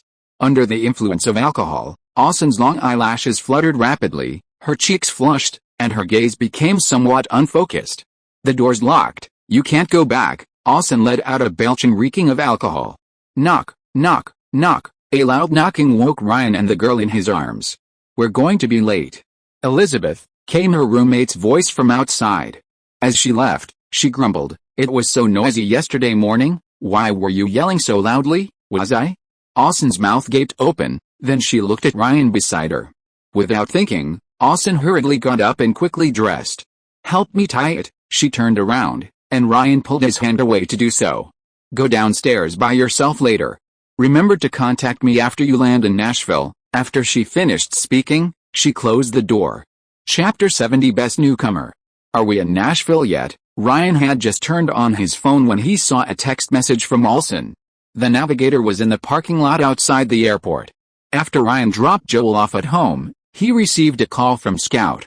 Ryan, you'll have to come to Atlanta again in the next couple of days. Robin Sick is only available recently, Scout said on the other end of the line. I'm not considering working with him right now. I've thought about this for a long time, and I still don't think his voice is suitable. Ryan directly rejected the collaboration with Robin Sick. Listen, Ryan, we've already agreed to it. Going back now is very unwise. It will make you seem unreliable, and who will want to work with you in the future? We can't afford to stagnate. Can you find a better partner than him? Scout continued. Of course, the truly wise choice is me. What? I'll sing Wake Me Up. It's my song, and I should sing it myself. Ryan, you're just a DJ. DJs are performers, producers, but not singers. This doesn't fit your career path. Maybe what you say is true for other DJs, but I'm different. I've been on the Nashville Star before. Ryan brought up his past. I advise you to think carefully. In fact, I've already found you quite a few potential collaborators. Arthur, Ludacris, Lil Wayne, these are all big names. You'll be a star, Scout persisted. You and I both know what's best for me, then let me try another way. If you sing this song, there's a certain probability it won't make a splash. Are you willing to take that risk? Of course, risk and reward go hand in hand. After thinking it over, Scout said, okay, are you still coming to Atlanta? No need. I can complete all the recording work in Nashville, using the local recording studio, then hurry up. Scout hung up the phone. Ryan breathed a sigh of relief. Scooter had finally revealed his intentions, the key being the DJ identity. At the Ultra Music Festival, deadmau5 had said, record companies don't know how to manage DJs, so they won't give electronic music any distribution resources. Scooter knew this too. He recruited Ryan primarily as a DJ or producer, and the radio tour he had arranged earlier now seemed more like a last-minute decision, because Harlem Rock's unexpected online success had led many radio stations to offer him guest appearances. The emergence of Wake Me Up completely disrupted Scooter's entire plan. This was certainly a good thing for Ryan. In a sense, he had embarked on a path that neither Army nor other well-known DJs like Tiso had ever trod, a much broader path. Ryan didn't go home but went straight to Blackbird Studios. When Ryan barged into the recording studio, he saw Taylor and Colby Kelly recording together. Their previous collaboration, Birth, was in its final stages of production. Through the glass, Taylor saw Ryan, immediately took off her headphones, stopped recording, and rushed out. Why didn't you tell me? She hopped closer, the breeze blowing her long, tousled hair to either side. The others in the recording studio smiled knowingly at the sight. I wanted to surprise you, Ryan said casually. He should have been back yesterday, but was delayed by Amber Ono. Ryan didn't disturb Taylor's recording. This time, he went to the waiting room. About an hour later, Taylor saw off the other staff, went into the room, and hummed the song they had recorded that day. 2 a.m, unable to sleep. My heart is filled with turmoil. You're gone. I hope you understand that just thinking of you makes it hard to breathe. Where did you get this inspiration? Ryan frowned slightly. Jealous. Taylor smiled brightly. No, Ryan shook his head. Still saying no? Are you heartbroken? Now you understand how I felt when you told me about your date with Abigail, right? Actually, this is a song about losing a friend, a tribute to lost friendship. Taylor revealed the answer. Losing a friendship? That might not be a good sign. Ryan then inquired about Taylor's new album's production progress. Taylor said most of the tracks were finished, and production was nearing completion. After the new EP's release, pre-release promotion for the new album could begin, including filming the first single's music video, signifying the start of a new cycle for her. She would also be traveling to Los Angeles for a while. Scott had secured Disney's involvement, and she would not only have a cameo in Good Girls Are Big Stars too, but also be a guest performer at the Jonathan Brothers concert. Speaking of which, I haven't decided on a name for the new album yet. I have several options. Taylor shrugged. There was still time, so she wasn't in a rush. Ryan then talked about her new songs and Scout's ideas, which made Taylor thoughtful. Thank goodness you wrote Wake Me Up, otherwise you would still be in the dark, Taylor said. You're right, your own songs should be sung by yourself. What if someone else sings them and they become a hit? Would that be a huge loss? By the way, I have to go to the ACM, Academy of Country Music Awards, this week in Las Vegas. I'll be there for a few days, so, she turned around and pinched Ryan's nose. Why don't you come with me? Attending the awards ceremony, and also spending a few days of pleasant time alone with Ryan without their parents' interference, Taylor was eager to do it, wishing she could leave tomorrow. "That'll have to wait until I finish recording my new song." Ryan wrapped his arms around her waist, his hands becoming restless. "I'll book a recording studio for you here later." Taylor turned around. The two were affectionate for a long time. If Taylor's mother hadn't called, Ryan would definitely have made up for the time they missed these past few days. "This is our first time at the ACM Awards ceremony, and it's a great honor to present this award." On the television, standing in front of the microphone was a woman in white, surrounded by two men. It was the rising country music duo, Lady Antebellum. "These three very beautiful women have had an amazing year, but only one of them can win the award," the two male members said in turn. "The winner of ACM's Best New Female Artist is," the woman opened the envelope, "Taylor Swift." "Yeah." Abigail in front of the television also high-fived Ryan. Sitting next to them was Therese, who kept glancing at Ryan out of the corner of her eye. Seeing the sweet expression on Abigail's face, she couldn't help but sigh. The scene changed, and Taylor, in a white strapless dress, walked onto the stage with a surprised expression. "There are many people I want to thank, but right now I only want to thank one person." She used to love having lunch with friends and cooking for her family, but she put all of that behind her and hit the road with her 16-year-old daughter. She slept in a rental car and stared wide-eyed on the plane because she was so tired. Taylor paused several times as she looked at the trophy, finally eliciting smiles from the audience. "So, Mom, thank you so much, I love you." Applause erupted. The scene shifted to Taylor's parents, who were sitting in the audience. This was why Ryan couldn't go to Las Vegas with Taylor. Under her parents' watchful eyes, the two couldn't be too unrestrained, so Ryan simply didn't go. "I'm so happy for her," Abigail said, hugging Ryan. Taylor was leaving, but there was someone else who needed comforting. Ryan and Abigail had spent a few fulfilling days together, not only accompanying Ryan to record her new song, but Abigail had even stayed out all day yesterday. Last year she won the CMA, this year she won the ACM. Taylor had collected the Best New Female Artist awards from two major country music awards, representing her enormous potential. Half an hour later, it was Taylor's live performance. When she first appeared, she was wearing jeans and a large hoodie, half her face hidden by the hood. Halfway through her guitar performance, two dancers grabbed her clothes and ripped them open, revealing her actual costume underneath, a simple black miniskirt. Suddenly, the music changed, and a waterfall-like wall of water cascaded from above the stage. When Taylor started singing again, the lyrics were "Wake Me Up." She had changed her song at the last minute to promote Ryan's performance. "Why did she sing your song?" Abigail asked, surprised. "Actually, there are two versions of this song. The other version is sung by Taylor," Ryan explained. "No wonder," Abigail nodded, then nudged Ryan. "I'm hungry, honey. I want your cooking tonight." After Ryan left, she started asking Therese about it. Chapter 71 Joining the Battle. Seafood sat in a basin in the kitchen, broth simmered on the stove, and the oven below was running. Ryan could have easily managed everything by himself, but then someone came to disturb him.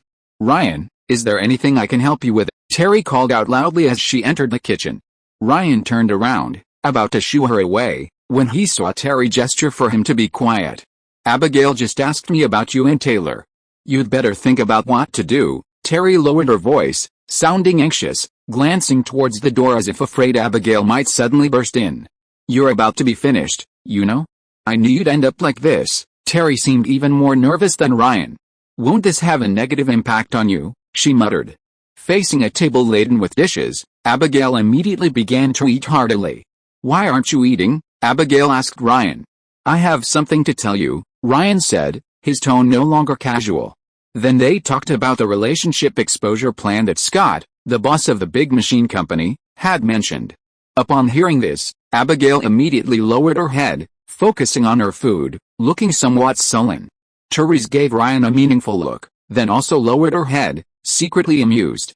Abigail slammed her metal fork on the table and abruptly looked up. She really hasn't given up. "This plan must have been proposed to Scott, trying to force me to leave? I haven't even gone to Kansas yet." Her breathing quickened, and she seemed very agitated. "This is for me." Ryan was about to explain how this would greatly benefit his career, but Abigail interrupted him. "You don't need to say anything, I know what to do." Abigail seemed to have made up her mind. What are you going to do?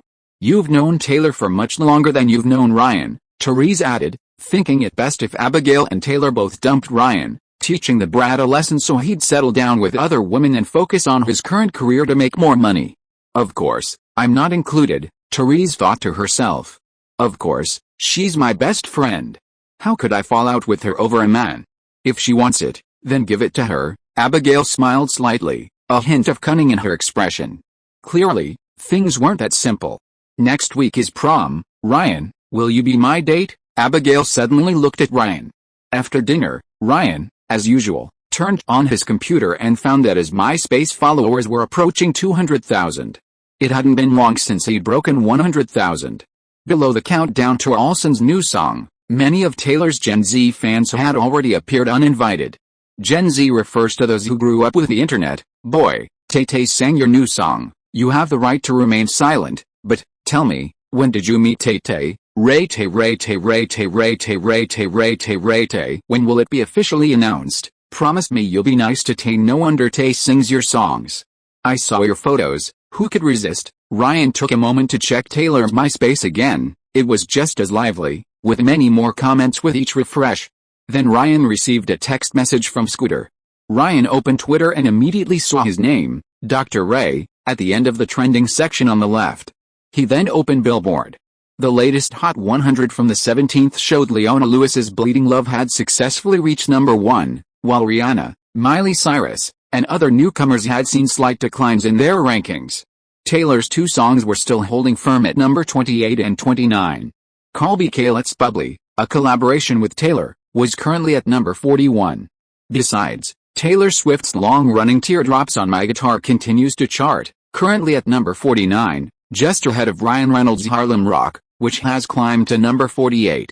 Meanwhile, on Beatport, Ryan's Tremor, boosted by the music video release, has successfully climbed to number 5, with daily sales exceeding 10,000. Across Europe, Tremor has seen slight increases in its ranking, at worst remaining unchanged. It's fair to say that Ryan has achieved a perfect start in Europe with just one song. And this doesn't even include the upcoming release of Wake Me Up, a country electronic blend that undoubtedly has a huge market in both Europe and America. Ryan is rubbing his hands excitedly. At this rate, Taylor Swift, kneel down. However, it's not all good news. Ryan soon discovered something new in a Reddit discussion group about Taylor Swift. A student claiming to be from Hendersonville High School posted about Ryan's life at school, bluntly stating that Ryan was dating Abigail. This post quickly spread among Taylor Swift's fan base. Someone else, claiming to be a fellow model with Ryan in New York, revealed many of Ryan's private details about his life there, such as his ex-girlfriends, which also attracted considerable attention. Another anonymous person claimed online that they had paid Ryan $3,000 for his services last year, even going so far as to claim that Ryan had an exceptionally flexible tongue and a tattoo on his ribs. The problem is, the original poster did not engage in any services and did not have a tattoo on his ribs. It was pure fabrication. Like water that carries a boat but also capsizes it, widespread discussion naturally brings criticism, the two sides of reputation. Ryan felt a chill. If he had behaved out of line during his previous nightclub performance, even if he hadn't been exposed today, he wouldn't have escaped the consequences tomorrow or the day after. Fortunately, Ryan and Elena had just met in New York. Otherwise, influenced by Faith, Elena might have said something that would have caused a huge uproar for Taylor. Even so, Ryan still received numerous inquiries. No wonder you wouldn't agree, you already have someone else in your heart. Paris Hilton sent a private message on Facebook an hour earlier. Taylor Swift? You have a girlfriend, a tall Australian woman sent a string of question marks. Ryan, what's going on? A woman from Australia also sent messages, not just one, but 5 or 6. So she's your girlfriend. She hasn't found out about us, has she? Elena chimed in. Even Ryan's own mother was alarmed, calling him late that night. Only then did she learn that Ryan had become a DJ and entertainer. It's just a record company promotional plan. Ryan messaged Abigail and Tall Girl one by one, but only sent Paris Hilton a bitter smile emoji. That night, in a hotel ballroom not far from the school, Abigail, arm in arm with Ryan, slowly entered the venue, drawing cheers from the surrounding crowd. Abigail was dressed tonight in the same outfit she had worn to the nightclub with Taylor earlier, but unlike before, This one had been altered, with a noticeably higher slit. Wearing high heels, Abigail's gait was no longer as unsteady as before. Ryan was also dressed in a suit and tie. This was his first time wearing formal attire. Generally, young men and women wear formal attire for the first time on such occasions. As they walked through the crowd, Ryan caught a glimpse of Taylor standing there. As a graduate, her attire was very casual, suggesting she had been invited there at the last minute. Since it was a ball, there was bound to be dancing. Abigail embraced Ryan and they danced a waltz, ultimately winning the title of Queen of the Ball for the night. Someone even presented her with a crown, which made Abigail even more radiant.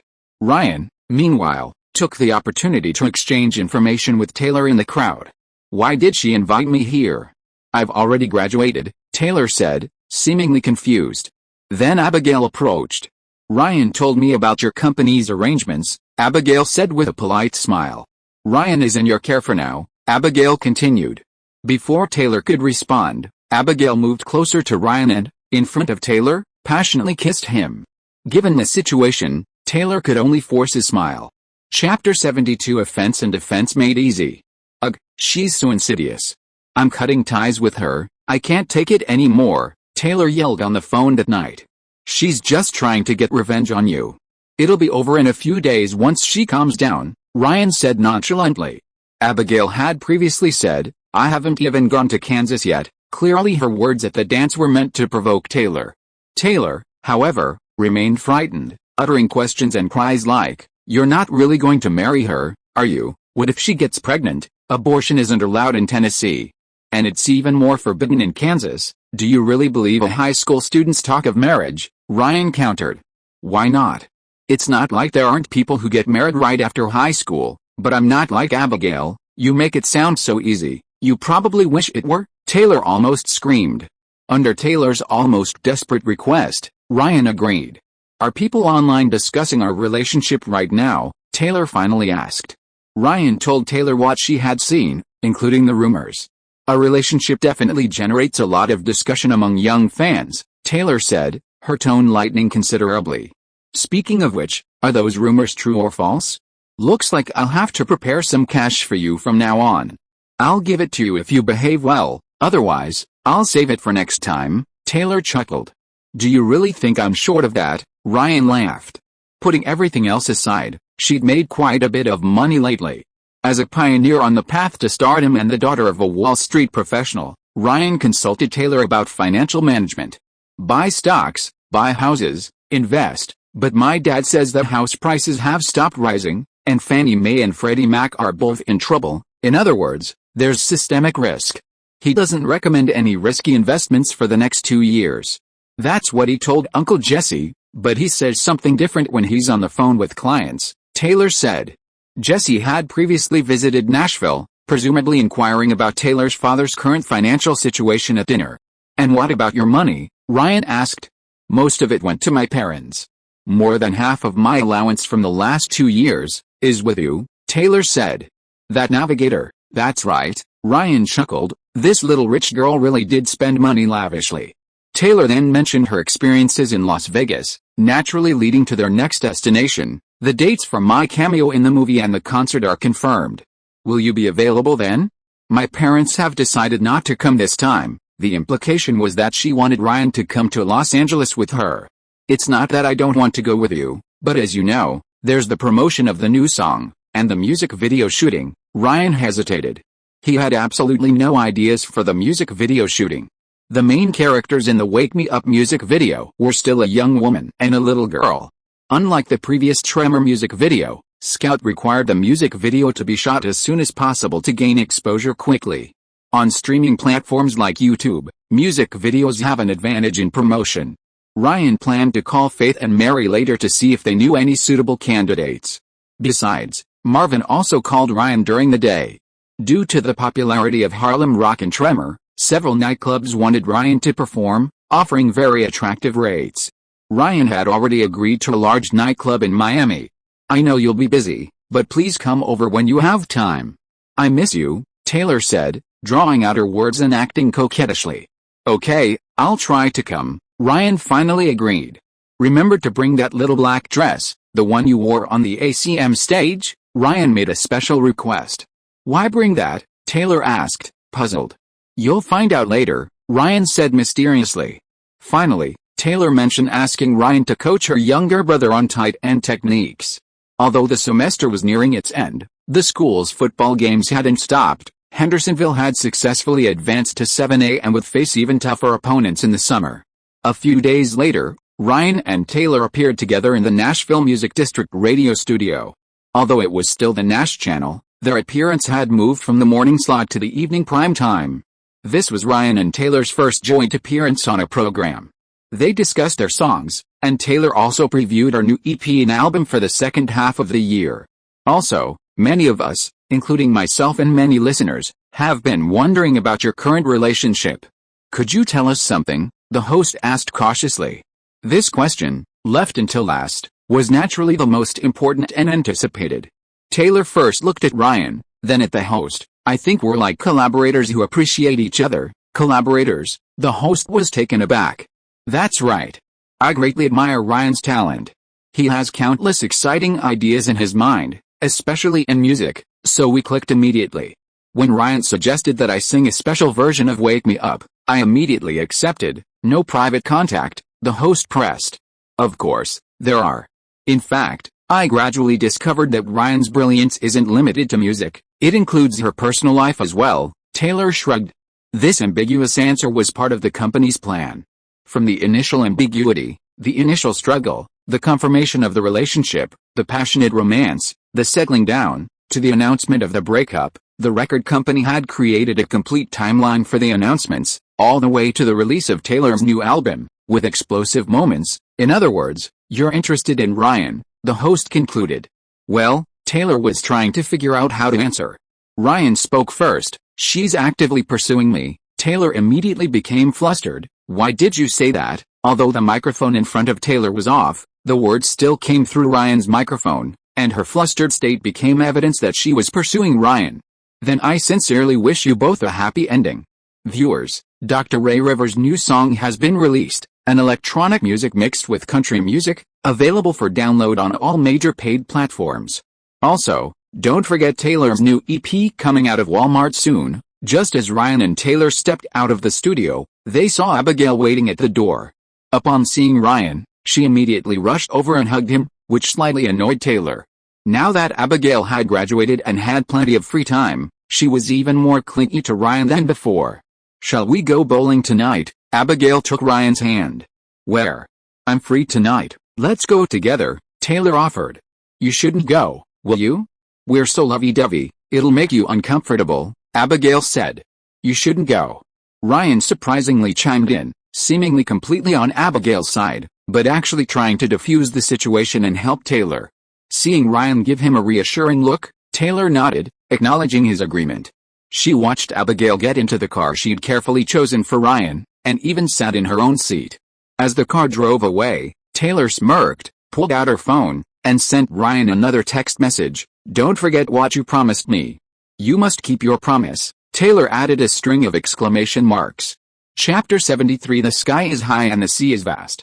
On the way back, Taylor opened the window, letting the natural breeze caress her face. It felt as if every pore on her body opened up, bringing an unprecedented sense of comfort. She involuntarily closed her eyes, though her brow furrowed slightly from time to time. If only she were a little more voluptuous, with a few more pounds in her chest. Ryan sighed slightly. This was the imperfection within perfection. What did you tell your mother? I said we were going to the movies and shopping. Perfect. The things I prepared earlier will come in handy, Ryan said. Back at Taylor's house, her mother warmly invited Ryan in. I'm starving. Taylor immediately sat down at the table and began to eat heartily without a word. Her mother also came out of the study and frowned when she saw her daughter wolfing down her food.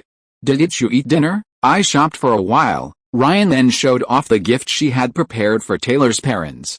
Taylor had specifically told Ryan what her parents liked most a few days ago, and she hadn't expected them to come in so quickly. Although not expensive, the sentiment behind it was what mattered, and Taylor's father, Scott, regained his composure. Her mother was also very pleased with a gift Ryan had bought. What about mine? Austin interjected. Your gift is different, Ryan hinted. Austin gave an okay sign. Actually, He had long wanted Ryan to take him to nightclubs, a place of debauchery, to experience it for himself. He was one of the few people who knew about the complicated relationship between Ryan, Taylor, and Abigail, but he had kept quiet until now because of his sister's threats. Ryan was naturally invited to sit down and dine with him. During the meal, Taylor's mother asked, "Are you going to Los Angeles with Taylor for a guest appearance?" "No, but I'll be there," though a couple of days later, Ryan replied. "That's good. You know, I was a little worried about her going to Los Angeles alone." "It's good that you're here," Taylor's mother nodded repeatedly. She trusted Ryan completely and wasn't worried that if they went as a couple, they would return as a trio.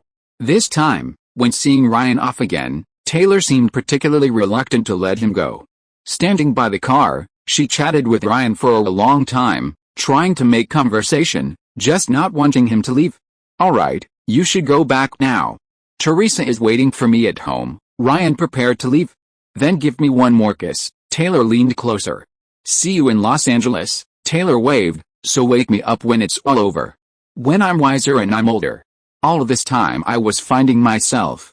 And I didn't know I was lost. In the brightly lit nightclub, Ryan raised his right hand on the DJ booth, humming along.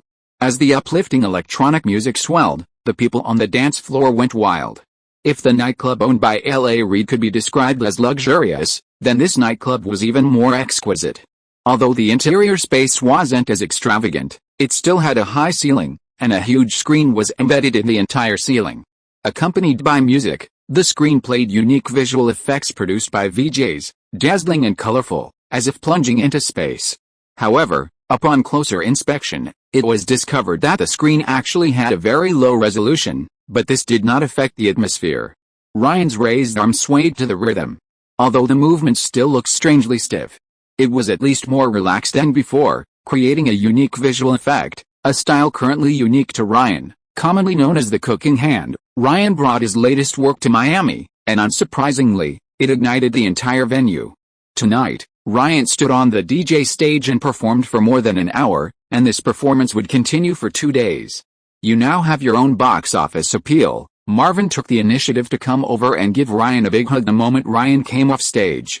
Just as stars who can draw audiences to the cinema often command exorbitant fees, a DJ who can attract young people to party in nightclubs deserves an even higher appearance fee. Of course, in terms of sheer numbers, DJs can never compare to movie stars and singers. Let me introduce you, this is Diplo. His current girlfriend is MIA, yes, the MIA who sang Paper Planes, and Diplo is also the producer of that song. Marvin just wanted to stand next to another young man. Despite being called young, Diplo is actually 30 years old, older than Scout, but he looks younger. Paper Planes peaked at number 4 on the Hot 100 last year. Although there has been much controversy and discussion surrounding Diplo's collaboration with MIA, it hasn't stopped Diplo from becoming a hot DJ in Florida. He is currently the resident DJ at this nightclub. "Welcome to Miami. I didn't expect to meet you so soon." Diplo proactively shook hands with Ryan, then hugged him, inevitably showering him with compliments about Ryan's talent. "I remember you currently live in Nashville. When are you moving here?" D-Ball suddenly asked. "Move here?" Ryan was puzzled. "Of course, you don't want to live in Nashville forever, do you? You're a DJ, not a country music singer. Staying there would only be a waste of your time. No nightclub in Nashville can afford your performance fee, but Florida is different. There's no shortage of tourists and young people looking for fun. You can make money here, but not necessarily in Nashville," D-Ball quickly explained. Ahem, Ryan might have his own plans. "That girl," Marvin reminded him. D-Ball suddenly realized, "I forgot about that. No wonder you want to stay in Nashville." The problem is, even if Ryan chooses to stay in Nashville, Taylor won't be spending all her time recording in the music district like before. Promoting her new album, touring, various appearances, she might not even be back for a week. Obviously, as Ryan's career gets on track and Taylor enters her new album cycle, the number of times the two meet each week will likely gradually decrease. The world is big, Nashville can't contain it all. Seeing that Ryan didn't respond, Deborah sensed a possible turning point and began to introduce Florida to him. Florida's name comes from Spanish, meaning land of flowers. Economically, it's currently the 4th largest state in the U.S., after California, New Jersey, and Georgia. It's famous for its warm, sunny climate and maritime recreational activities, with tourism being its largest industry. It boasts the world's most visited theme park, officially known as Disney's Magic Kingdom. On the other hand, it's also known for its bizarre cases. In fact, many strange things happen in major U.S. cities, thanks to the Sunshine Law, which keeps these oddities in the public eye. The booming tourism industry also benefits the nightclub and DJ industries. Every spring break, it hosts the Ultra Music Festival and the Winter Music Conference. Several major cities are dotted with hundreds, even thousands, of nightclubs of all sizes. This is Ibiza, the island of the United States. Chapter 74: A land of outstanding people and abundant resources. Nashville is nothing like this. I know it better than anyone, especially for a DJ. DePorco's gaze drifted to two nightclub girls in tight-fitting bodycon dresses passing by. "You've lived in Nashville?" Ryan asked. "Yes, I grew up in Miami, but I studied in Nashville for a few years, and then came to the University of Florida after graduating high school," DePorco said casually. Ryan then learned that he had also graduated from Hendersonville High School, though he graduated in 1997. "This isn't me making it up, it really is a coincidence. What a small world," DePorco said, also incredulous. Their shared school background undoubtedly brought them closer, and DePorco led Ryan to a booth in the stands that hadn't yet been occupied. "Hey kid, get me 2 bottles of alcohol, not the cheap stuff, but the real stuff. Put it on my tab. Jenny, come here. You're just killing time anyway, come sit down. This guy next to me is a real heartthrob. You should probably call your girlfriends too. Kevin, don't be like that. We're just sitting down for a chat. It won't interfere with his performance later." Dipple was a resident performer here and knew the staff well. He quickly arranged a table for drinks, and 4 or 5 nightclub girls were brought over. Ryan only took a sip of the drinks and women, but the nightclub girls, seeing this handsome man, actively fawned over him. "So, what do you think? The girls here are pretty good, right? They can tell in seconds who the real spenders are. Of course, they'd be even happier if they could appear in your music video." Deborah raised his glass, his other hand almost shoving inside Jenny's clothes. This explained why these women were equally enthusiastic towards Ryan. During the conversation, Deborah mentioned his collaboration projects with big Hollywood productions, which was actually just a bluff. He also mentioned his plans to form a music group called Major Lazer by the middle of the year, intending to explore more musical genres, and he mentioned his own record company. It was clear he was an ambitious guy. "Schoolboy? Never heard of that name. Is it some shady record company?" Dilro shook his head and said. Upon hearing that the contract was only for 1 year, Dilro's eyes lit up, and he offered to set up a record company for Ryan. Ryan said that he had just signed a contract and hadn't thought about what would happen after a year. In fact, he already had a general goal in mind. The Vivo incident showed that no matter what, artists couldn't avoid being exploited by record companies. Therefore, setting up his own record company was his choice. To be precise, it was a subsidiary of a major record group, like Big Machine and Schoolboy, operating on a self-financing basis. This way, he wouldn't be exploited himself, and if things went well, he could exploit others. Why did Taylor only sign a long-term contract? If he brought her in, what would he do with music? He could just lie at home counting money every day. Ryan couldn't help but sigh. However, considering Taylor's parents, this was definitely not going to happen, at least not on the next few years. As they were chatting, a commotion suddenly broke out below. Ryan and Debauch were used to this kind of thing. From a distance, they could only see 2 groups of people tangled together. As the situation became increasingly chaotic, the nightclub's doorman led several tall, burly security guards into the crowd. "I heard the doorman here is a fired corrupt cop. In short, he's very capable. This might be interesting to watch," Debauch remarked, holding his glass. Ryan turned his head and, through the dim light, could vaguely see a bald man communicating with both sides. There were occasional arguments. After a few minutes, seemingly realizing that communication was ineffective, the bald doorman gave an order, and his burly, menacing-looking henchman rushed forward, surrounding both sides simultaneously.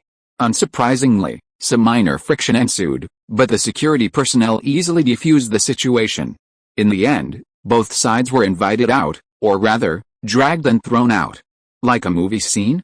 Isn't it? Debauch popped a snack into his mouth. "Do you know this doorman?" Ryan noticed the bald man looked familiar, then remembered he was the county sheriff who had beaten up a black suspect in Panama City. He hadn't expected him to end up in Miami, working as a nightclub doorman. Not really, everyone calls him Barrick. DiPolo shook his head. What about Mary? Mary Jane, Ryan asked, mentioning another name. The most famous middleman in Orlando, the woman next to DiPolo, Jenny, suddenly spoke up, clearly a well-known figure in Florida. Although DiPolo was very enthusiastic towards Ryan, arranging 2 girls for him after the performance and even planning to take him sightseeing in other parts of Miami. The next day, Ryan declined them all. On the last day of his performance at a Miami nightclub, Faith, in New York, called Ryan. Your standards are really high this time. I think only she's suitable, that 16-year-old model, Faith sighed. After receiving the call, she immediately started looking for candidates for Ryan, but Ryan's requirements were even higher this time, and all the candidates she sent Ryan in the past 2 days were rejected. It was similar with Mary. The photos she sent Ryan weren't even as good as Elena's. If it weren't for the objective benefits, Faith would probably have given up already, pinning her last hope on that 16-year-old supernova. If even she doesn't meet your standards, you should contact someone else, Faith said. Ryan had also seen her photos, and he could only say that Faith wasn't exaggerating. In the modeling world, this girl was already considered exceptionally beautiful.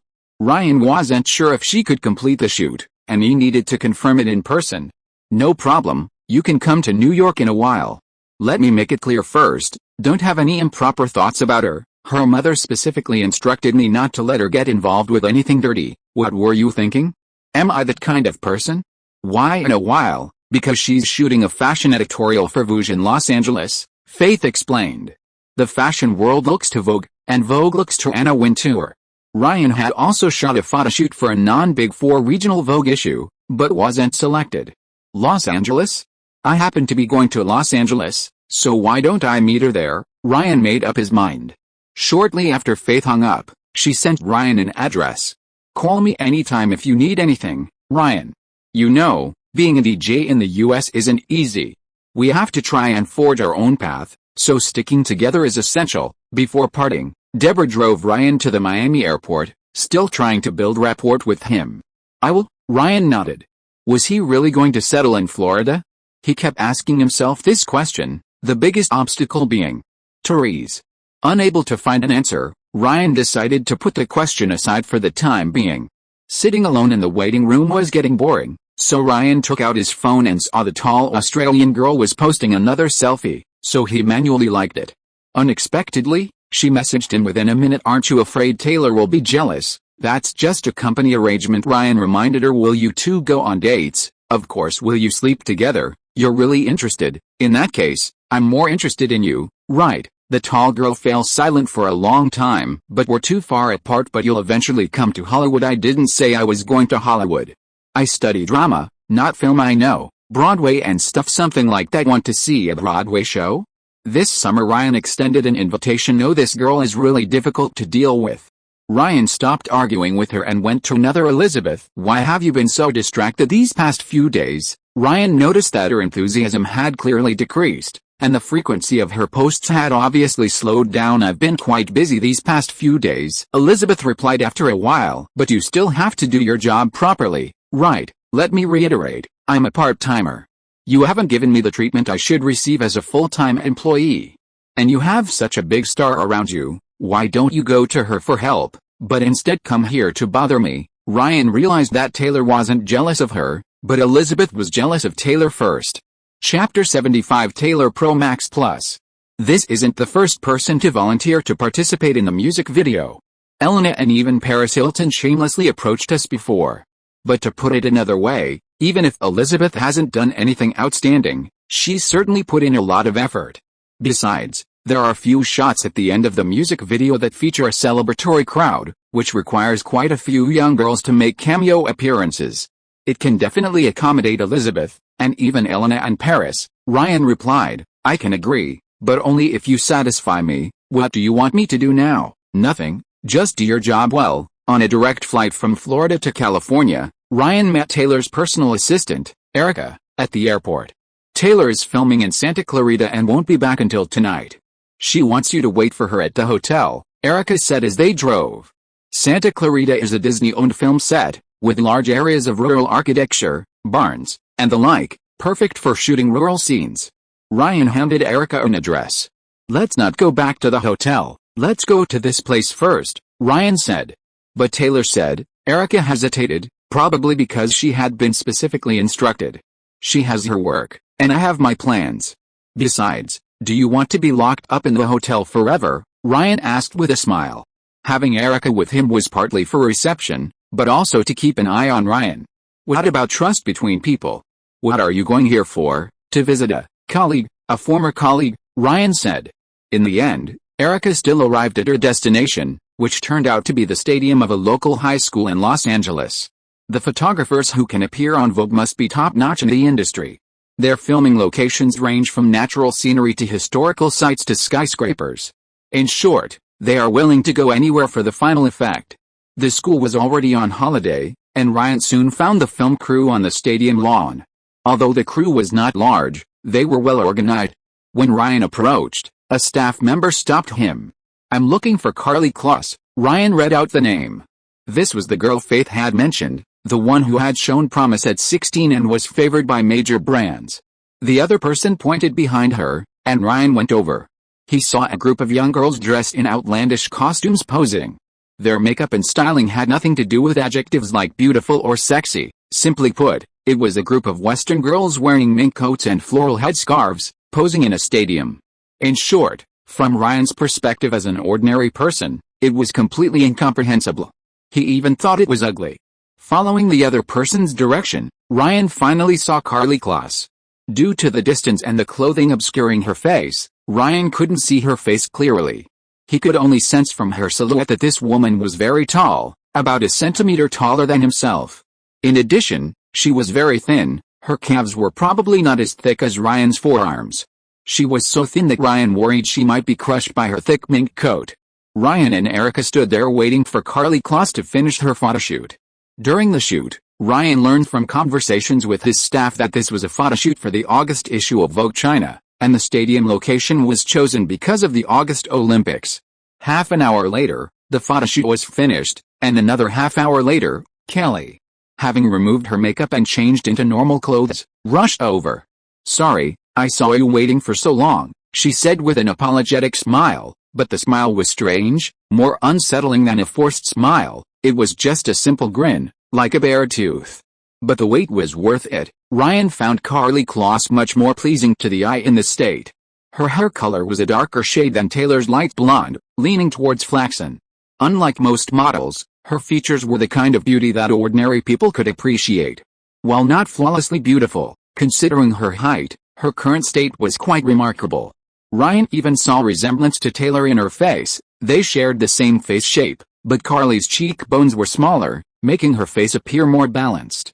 The most striking similarities were in her eyebrows and eyes. Karlie and Taylor were practically identical, with their eyebrows very close to their eyes. Her figure was also similarly slender and shapely, like Taylor's. However, Karlie was almost 10 centimeters taller, with a noticeably larger frame, a Pro Max Plus version of Taylor. As for her overall demeanor, it was quite similar to her appearance in the original music video. Ryan considered her past the first hurdle. "Faith mentioned you, saying you wanted me to star in a music video," she asked softly. Ryan nodded and told her the general concept of the music video, mentioning that her two previous singles had achieved considerable success in the US and Europe respectively. "Harlem Rock? I know, it's really fun," she chuckled. This time it wasn't a fake smile. "But the music video you're going to shoot is completely different from Harlem Rock, electronic music blended with country." Ryan was about to introduce it. That's really hard to imagine," she thought for a moment, trying to blend the Harlem Rock in her mind with traditional country folk, but could only produce a chaotic melody. And when Ryan further mentioned the shooting schedule, she showed complete hesitation. "I'm very busy, you know, I have a lot of work to do, and I have 3 magazine shoots to do later. There's not much pay for shooting a music video, right? Getting involved in music videos might even affect the foundation I've built in the high fashion industry." Karlie seemed thoughtful, showing little interest in Ryan's music video. Ryan hadn't even mentioned the specific shooting time. He was still considering Karlie's acting skills. She couldn't even smile, so having her in a music video wasn't a wise move. He hadn't expected her to refuse. Are all models this high fashion these days? Ryan thought to himself. Well, I wish you all the best in the high fashion world, Ryan said, calling Erica before turning and leaving. Ryan called Faith from the car. Why did she refuse? I'll call her right now. Wait a minute, Faith had assumed Carly was a sure thing, but the two had parted ways.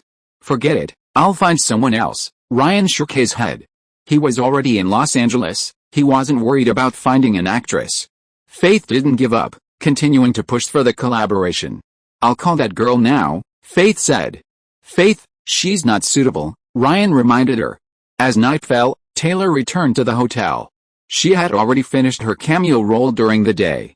Milk's voice sounds like an old smoker. Really strange. There's a rap party after filming Raps. Lots of child stars will be there. You're coming with me. Taylor rummaged through his luggage, seemingly looking for something. Also, I found you a great job tomorrow. You'll be the opening act at the Jonathan Brothers concert. Scott was originally planning to send one of his other female singers, but I overheard and stopped him.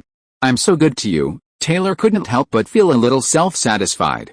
An opening act is not the same as a performer. Performers appear during the show, while opening acts warm up the audience before the main performance to get them into the zone. Aren't you afraid I'll blow the roof off? Ryan sat in front of his computer, searching for information about the Jonathan Brothers online. Blow it off if you can. The Jonathan Brothers have no shortage of female fans. This is a great opportunity for you to get exposure. Taylor finally found her target, the little black dress she wore at AMC.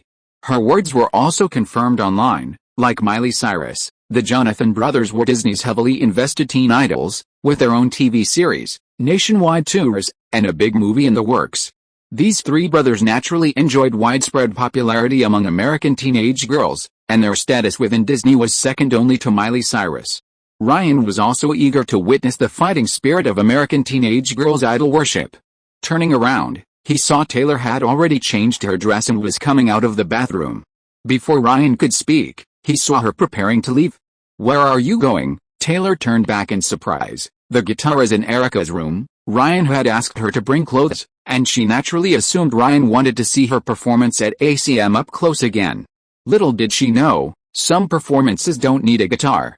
Ryan got up, closed the door, and looked Taylor up and down, feeling something was missing.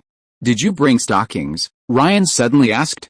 End of this chapter. Thank you so much for reading until the end. Don't forget to give it a like. Looking for more exclusive content and immediate access? Subscribe to our Patreon. Remember, every like, subscription or donation encourages us to continue. Thank you all. See you in the next video.